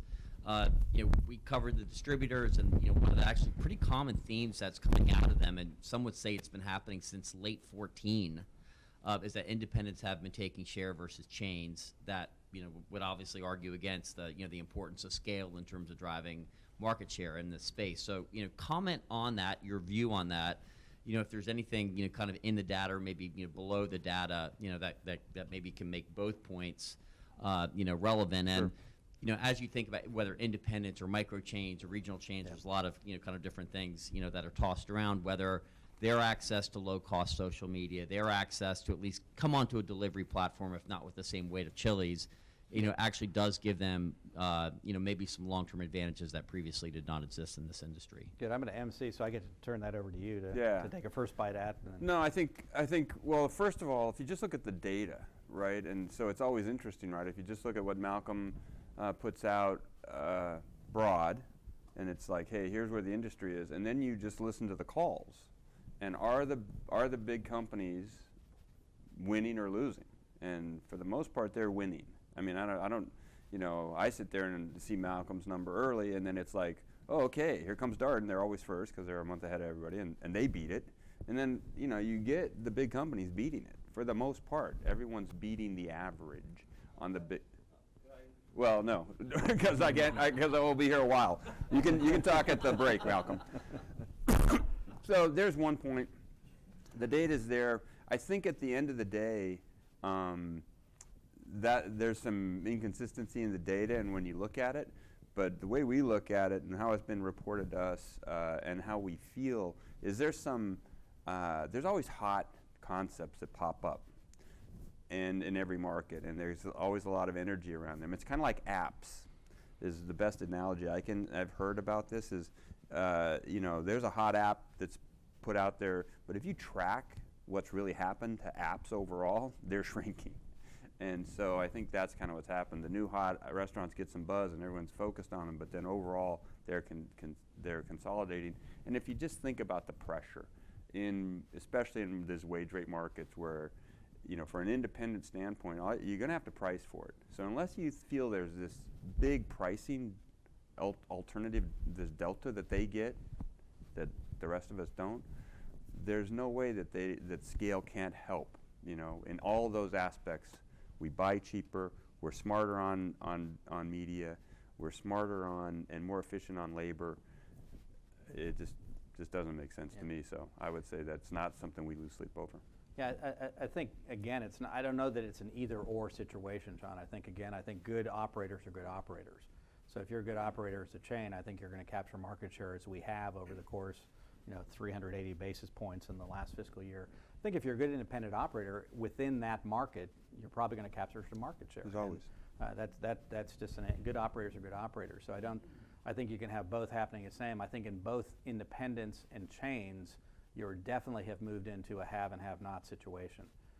So again, when you look under some of the other data and you talk about number of restaurants, what you're starting to see is, the haves are maintaining and growing numbers of restaurants. The have-nots, we're seeing independent. It's in the data tells us that independents, from a number of restaurant perspective, has shrank 4% this last year and probably at that continued pace. So I think it's I think that game plays out in both segments.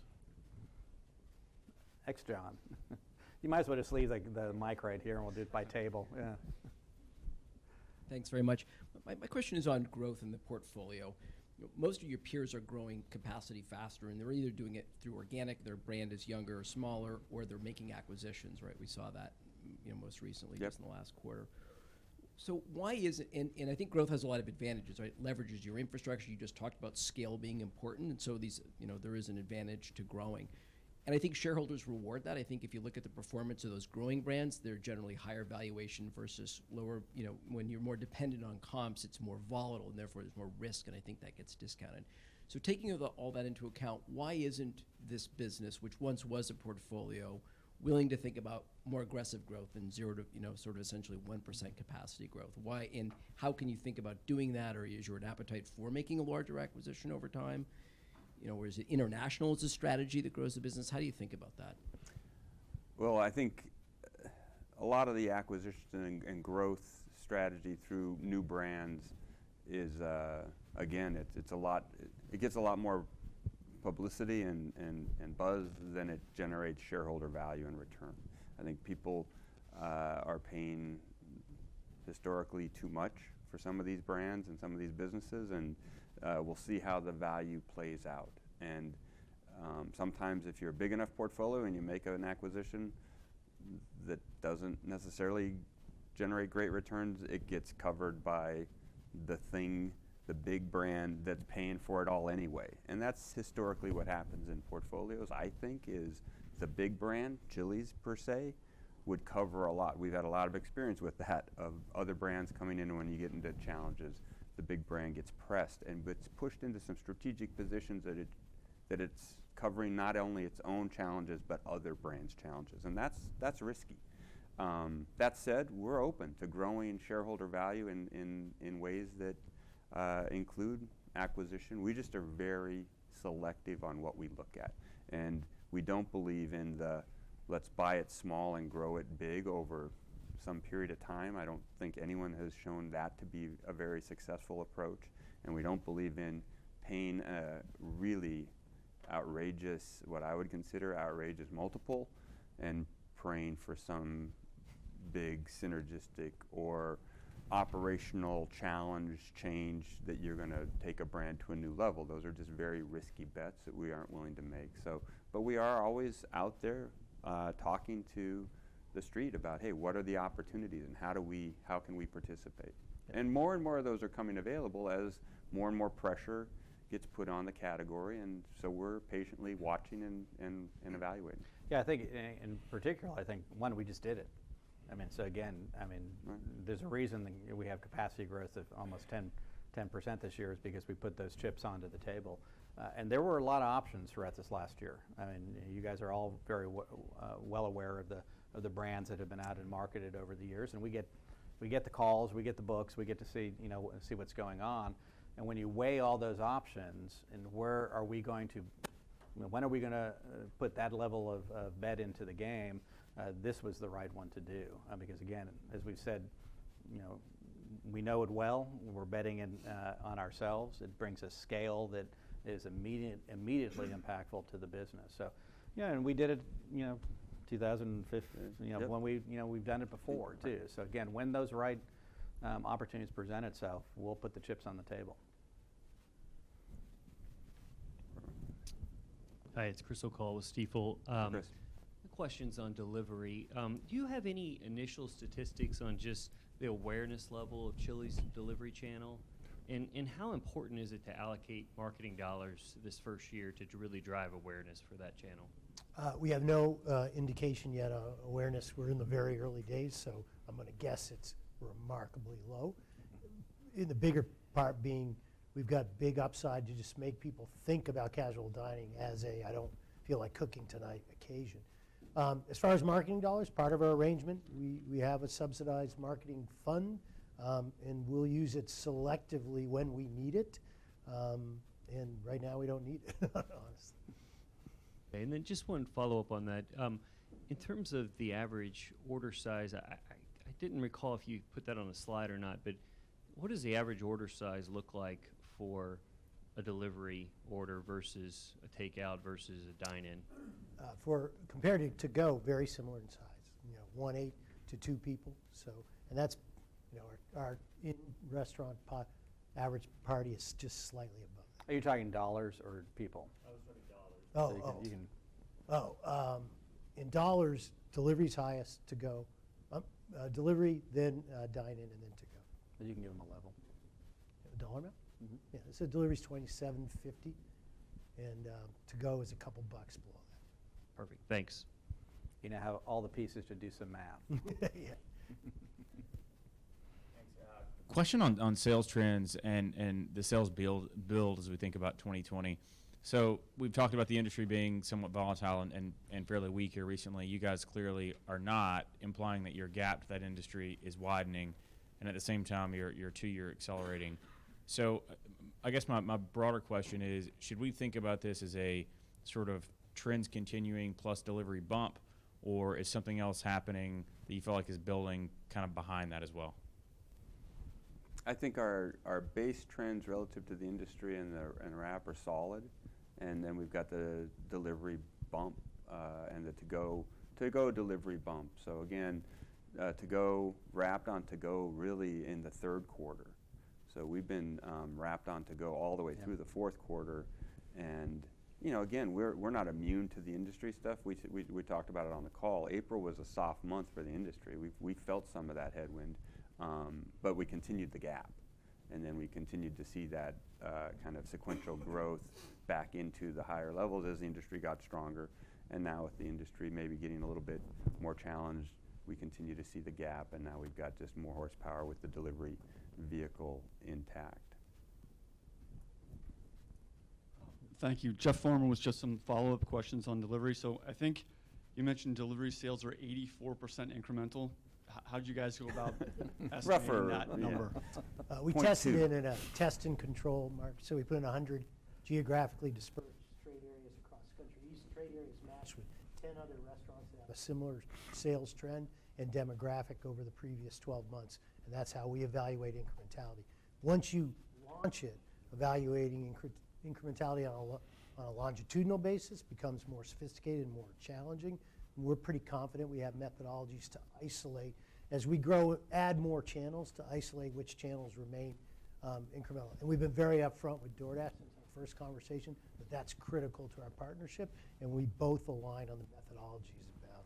And there's some very sophisticated methodologies that we're going to use in terms of individual tracking of guests through, non-specific, personalized data. But we also, our portfolio is very large, right? So we have restaurants that don't have delivery, that is not even in a DoorDash, that's not in a DoorDash area. Not very many, but so you have a built-in control set to some degree of, and then you've got some that are doing huge amounts of delivery and some that are more moderate. So it's, we always have a bell curve. When you've got this many restaurants, we always have a bell curve, and the data sample is big enough that the curve matters, and we can see, okay, well, what happened when delivery kicked on and we saw these orders, but in these restaurants that didn't even get any, what happened? So we've got an internal way to just calibrate early on, and then we've got a much more sophisticated way to actually track, okay, here was a guest that we knew that was coming in, and here's their pattern over time, and did it change? You sort of alluded to it, so just one more on delivery. So 9 delivery orders per day, virtually no marketing. I'm just curious if DoorDash has shared with you some of their case study work with other casual dining concepts in terms of once you turn on your own advertising and then once they begin to support you with free delivery or whatever it is, either what the ramp curve looks like, or does 9 turn into 18, 27, 36? Anything you can share there?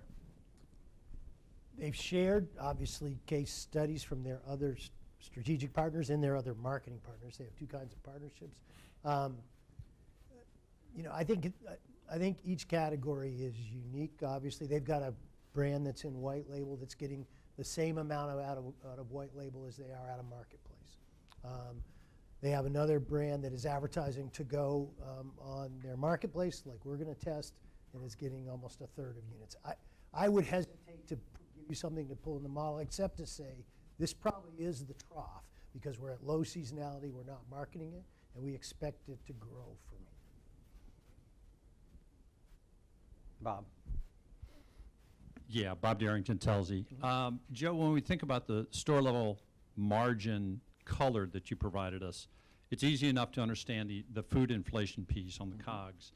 But there's some dynamics between the other 2 lines I'm trying to understand. You got some benefit from the certified shift leader program this last year. Right. I would have expected some of that to carry forward into the new year, kind of mitigating some of the other, wage rate pressure, et cetera.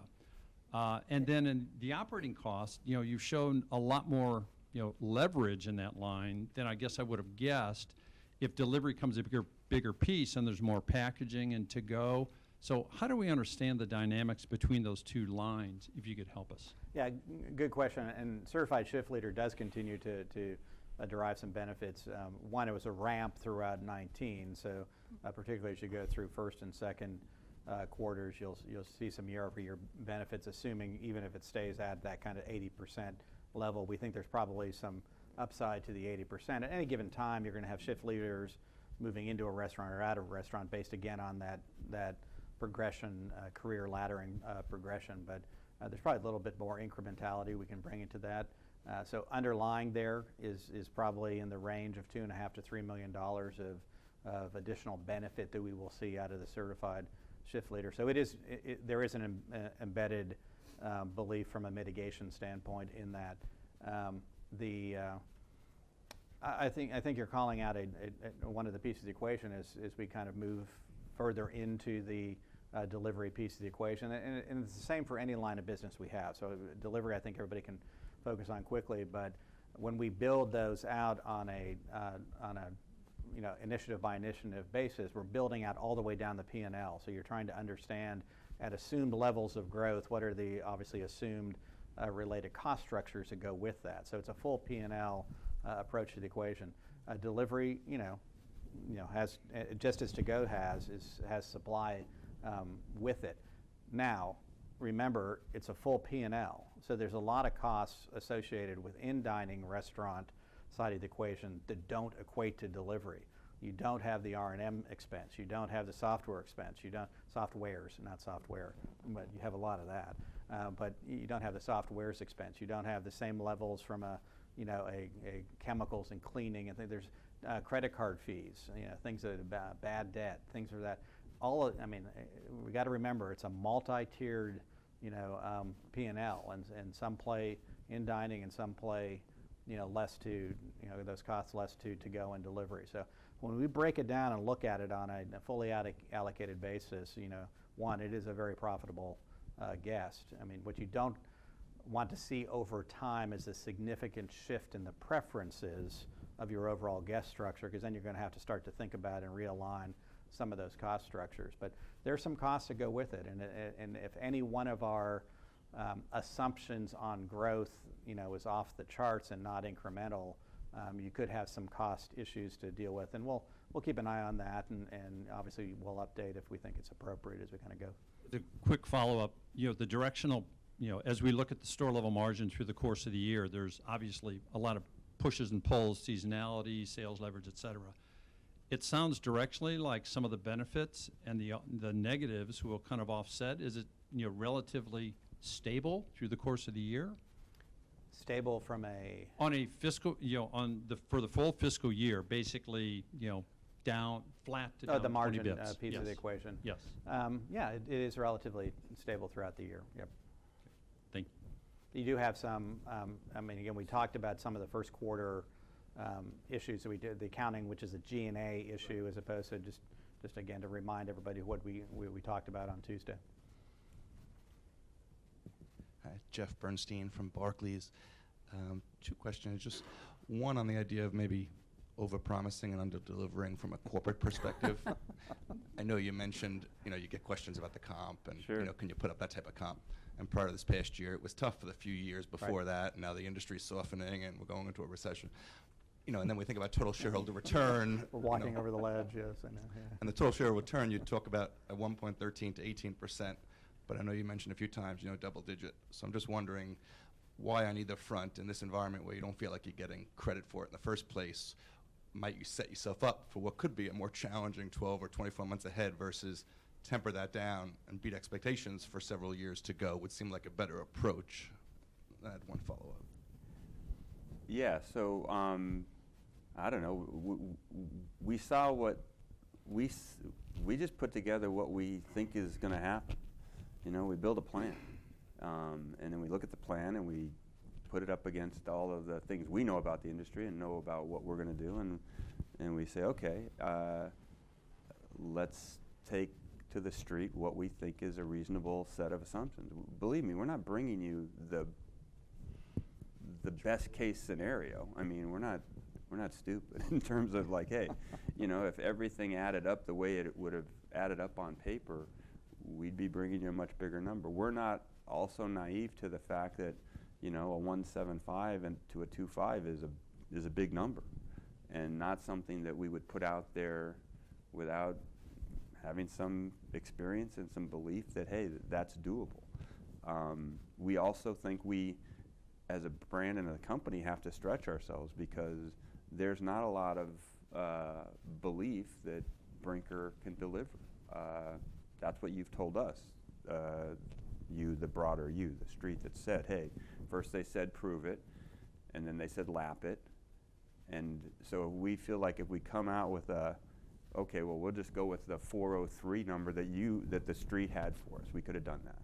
And it's like, okay, well, we're investing $100 million in a brand that we know and we think can build. Where's that $100 million payback? And then what do our plans tell us we're going to do? And that gets us to the number we gave you. And, you know, again, the world changes, right? Maybe we're off a little bit, but we don't feel like we're like throwing a Hail Mary here. This is not, oh my gosh, I hope you heard on the call and you hear today, we're confident.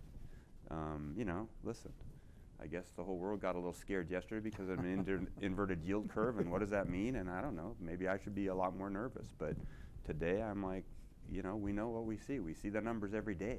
I mean, we wake up every day and see what's going on. It's not like we have to wait. And living with the numbers and with what the team's been able to pull off, we brought you what we thought was a doable parameters of a forecast. And I know, you know, some of you that have really been great supporters of the brand and the business kind of probably questioned why we went stretch, and I'll just tell you, it doesn't feel stretched to us. And this year we hit and beat, and frankly didn't impress. So we felt like we couldn't set too low because, you know, I mean, maybe that's what was still out there. So again, it goes back to those, that's kind of the environment we're in. And just on Maggiano's, I know you used to run Maggiano's a long time ago. I did. Kelly's running it now. Actually, I'm the only one that hasn't. So. You know, we like to pass that brand around. Yeah. I'll tell you, fun job. And each leader gave a very compelling reason why at 50 units Should grow. there's tremendous white space. You know, your big box competitors with a lot of volumes like Cheesecake, BJ's, I mean, they have 200 plus units and they're still opening up 5 to 10 a year. I'm just wondering, it would seem like the white space is there. It would seem like the real estate is probably there and the offers are there. Why aren't we seeing 10 a year? I mean, that's a stretch, but it seems like for the past 5 years it's been 50 plus, and it's always like, that really seems great, but if that was its own standalone brand, right, nobody would be investing in it because it's just not growing. It would seem like there's energy to do it, but it just doesn't seem to grab. I like them. I'm not sure I like them at 10 a year, but that's Maybe not next year. All three of us have a point of view, but I'll let Kelly take it. I'll shut up. Yeah, listen, the business model is compelling as the brand is. And I can't answer as to why we've grown to the point we are before I came in.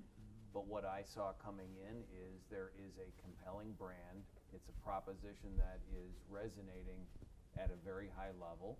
And the amount of investment that it will take to develop new restaurants is going to generate the return that we can be excited about. So I'm doing the hard work, but I'm also very focused on the organic side of the business as well. And we're working a disciplined process, a great pipeline, so we're going to grow. So before that, the other two guys can answer that. Well, I'll just say we're protective of the business, and maybe we're a little too cautious with it. And it's a great brand, as we've shared with you today. It's a great business. You know, it does contribute. There's a reason there's two brands in this business because they both carry their own weight. And we've been careful about that. We have seen other high-polished casual brands push too fast in the Italian space and implode.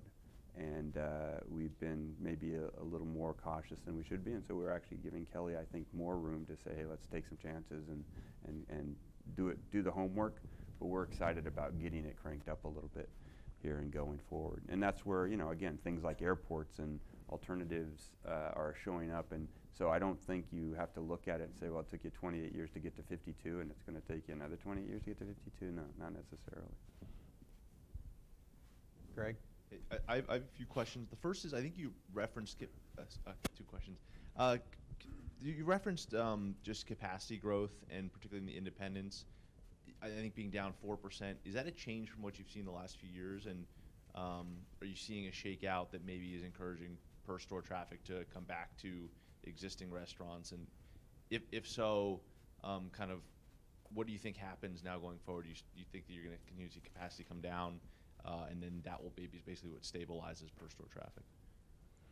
Well, I think capacity continues to be one of the big issues in the sector, whether it's independent or chain. And again, we have a lot of examples over the course of the last couple of years of significant closures on the chain side. Some folks have had to rationalize their fleets. I think we're now, when you talk to some of the data folks, some of the third-party data folks, they're starting to believe we're kind of into the second and probably moving forward with the further contraction, a lot of it coming out of the independent side of the equation.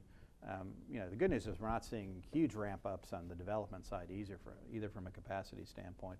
So I think that's going to continue. Again, the hurdles, and if you think across all of the dynamics of what we just talked about from restaurant operating margin, independents are not immune to that, and in fact have very few options on how to mitigate it. I'm amazed when I drive around even some of the neighborhoods in the Dallas area, and you see the number of closures that have popped up for long-time independents. I mean, independents, we're not talking about, open it and try and run it for 2 years and move on to something else. So I think, you're always going to get a churning, but I do think we're starting to get that slow step down in capacity, and taking capacity out of this system. I think you mentioned, a benefit of a economic slowdown may help in that regard is going to benefit those of us that can operate restaurants effectively through the downturns. And volume's important there too. If you're running a $3 million plus restaurant, you've got some cushion. If you're running a 2.5 or a 2,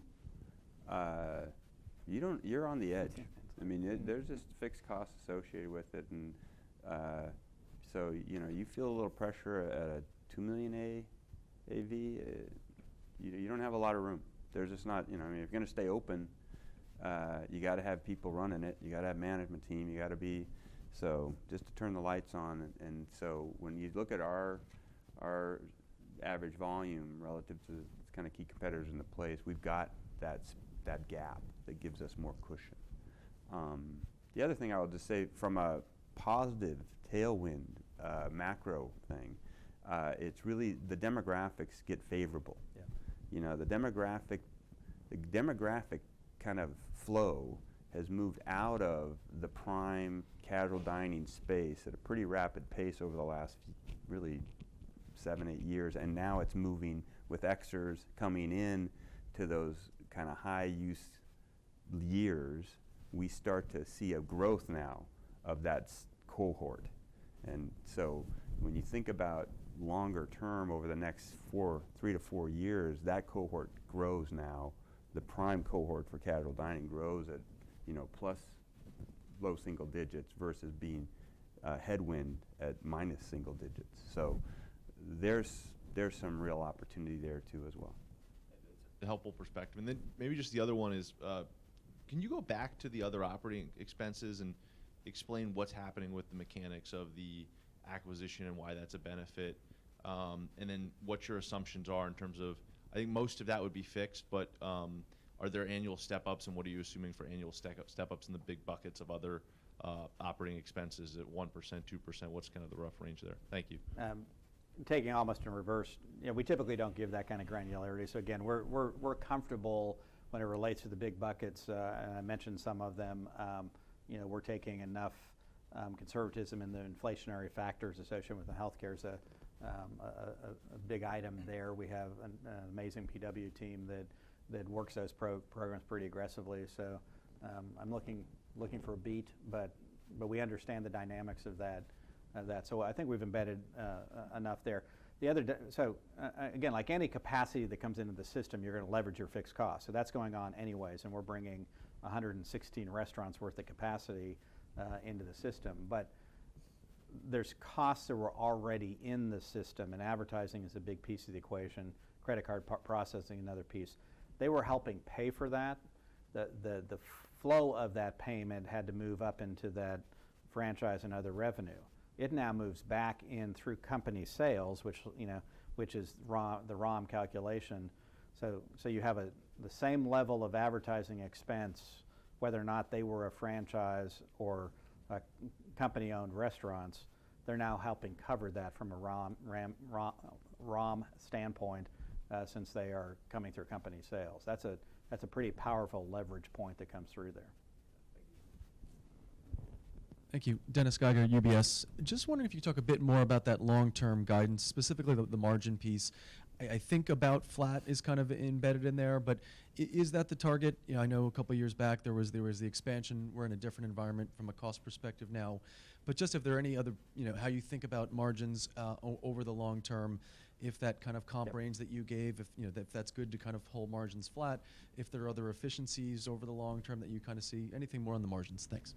Yeah, so when we build a long-term thought process, we're not building it from okay, I want to keep margins flat, so I start there and then I work my way back up to we really look at what do we think, how do we think we can grow the business, and what does that look like by the time we put the different constructs together on the top line. So the 1.5% to 2% comp growth is a long-term target that we think is very achievable with the way we can build that top line business. Now we're also then at the same time looking at the various major expense lines and what do we think the inflationary factors will be as we move forward. So we do expect inflation to hit the commodity cycle. You're coming off of pretty low level commodity environments. Now again, we're not seeing a lot out there that is systemic to create a big alarm on commodities. But the reality of the world is it's going to have inflation as you kind of move forward. Same thing on the labor side of the equation. Now, in any given 1 or 2 or 3 year period of time, are you going to get variations of that based on economic conditions and cycles? We're in a very low, unemployment rate right now, so that obviously has ramifications to cost of labor. If you're not in that, you have different kind of, but generally over time, we're building in what we think to be our pretty reasonable inflationary factors. When you come down through all of that and understanding the different dynamics, then you look at what does the margin look like. And we think that is a flat margin environment when you take all of those things into consideration. So it's really the output, not the starting place. So, but I know it's something that you all want to know from a margin standpoint as you kind of move forward. Hi, Nicole Miller, Piper Jaffray. Back on delivery, just a couple of follow-ups. When you turned on delivery, what happened to to-go sales? Did they go up, stay the same, or did increases diminish? And then what, with your marketplace partner, are the data deliverables? Maybe share some of the things that they shared with you that you didn't know about your customer. And then the final question is, why do these why does delivery replace cooking at home? I would sometimes think it sounds like you're saying you don't go to the grocery store, when in fact it sounds like you would just not go to the restaurant and replace it that way. Thank you. Let me take them in reverse order. Replacing cooking at home is more the dominant QSR, and then it became the fast casual of the unplanned meal occasions. So people are pretty clear about when they want to cook at home, and it really divides by households. But a lot of time life happens, and so the plan to cook at home. And growing up in QSR, that's what we live off of. Is there's no people in casual dining often think about I'm going to Chili's the day before. It's a planned occasion with other friends and families, but that momentary I don't feel like cooking tonight. 99% of the time, it's I don't have time. Something happened in my schedule. We just haven't played it, so that's why we think the incrementality will be higher in casual dining than it is in fast casual and in QSR. They have shared with us integrating data. One thing I mentioned about is we will put our loyalty integration into their marketplaces. That will give us the same visibility to guests on their marketplace that we have on our tabletop device for a guest who checks into our tabletop device. And that's how you feed the customized journeys that give guests offers that really matter to them. As far as the aggregate, what we've seen from DoorDash, not surprising, given that their big bet 3 years ago was to go suburbs first, where their competitors were looking at it saying, you're not going to get the turns in the suburbs to justify the number of drivers you need. They decided to go suburbs first, so no surprise, their core is families. Our core is the same, and that's really good. What was the first question? I'm sorry. What happened to to-go sales? So to-go, interestingly, we were rolling over single digits in Q4. We're now rolling over double digits from Q1 of last year, and it's still growing in the mid-single digits with delivery coming in incremental on top of it. And we're cannibalizing that 84% incrementality. What we're losing is that little bit we're losing is a to-go order who may have become aware of DoorDash. Which is not a bad trade-off. Yeah. So and again, go back to the fact that 3 for $10 is not offered on DoorDash delivery. And I think you do have we have a guest that likes a value-oriented guest that is focused on that 3 for $10 and then more than willing to utilize the traditional to-go to access that. So they're not having to make trade-offs for what they want to do and how they think about the business. I think too, from an off-premise standpoint, we're not, without giving specific numbers, I mean, we've seen a significant increase in the growth rates of off-premise as we move into the delivery side of the equation. So yeah, there's a little bit of probably trade-off between off-premise pieces of the equation, but we've done a stair step on off-premise growth overall. And the final thing I would say, I think was related to the earlier question about how much can this build. One thing we saw last year that is very encouraging, when we went on with mass advertising around to-go, we not only saw a substantial lift in our to-go business, it sustained when we went off air Exactly. into Q3 and Q4. So that tells me as a marketer that we're very low in the awareness curve, and part of our job is just to get consumers to think casual dining, Chili's is an alternative at 4:30 in the afternoon when I'm like, what are we going to do for dinner? All we need is a sliver of that, and that offsets the mega pressure that's been on the casual dining category for a half decade or more. Anything from online? Anybody watching online? They're having lunch, which. Hey, it's Eric Gonzalez from KeyBank. Just back to delivery for a second. I just want to know, I think you mentioned that your delivery times are about 36 minutes, which may be at the higher end of what we hear from some of the fast food chains. So, is the playing field truly equal between, or is it level between casual dining and fast food? And what I mean by that is, since you're doing real cooking in the restaurants, is it harder to execute delivery for a full-service chain? And is there a technology solution that can limit that driver wait time? And are you seeing from the drivers, like, do they prioritize casual dining over fast food or vice versa? A lot of questions in there. Let me answer a couple of one of the technological keys is getting the driver wait time correct, which is based off of the algorithms we use. We put in, when an order comes in, whether it comes in from a table in the dining room, whether it comes in to go, whether it comes in delivery, we have the cook times of each of our items in, and that calculates how often the drivers should, how frequently the driver should come. Full disclosure, we're still working on perfection with DoorDash 8 weeks in. If there was a bias, they're probably waiting a little too long, more than some of their strategic partners who've been doing it for a year. I have not seen any QSR times. Clearly, QSR food is available more correctly. I have seen the Technomic study, the Crest study showed an expectation of 40, 45 minutes. Out of the gate, we're beating that for the average consumer. We think that's encouraging, especially given the quality of food. If you start going beyond an hour or 50 minutes, then it's a problem. The other thing that's just, I mean, it's kind of common sense, but I mean, everyone's studying this category, right? And they ask people, which brand would you like to have delivered? Yeah. And guess who shows way up high on the list? Chili's. I mean, people want this product. They know it. They see it. And they're like, yeah, I'd love to have Chili's delivered. There's a so perception. there's a demand for it. And so if we're doing what we're doing with zero awareness, not even in our channel, we're very optimistic about what can happen when we put it in front of some of our consumers, as well as Ellie starts talking to the broader audiences out there, not just through, I mean, we're just talking. Right now, we're getting everything we're getting, competing with everybody that's on the DoorDash marketplace.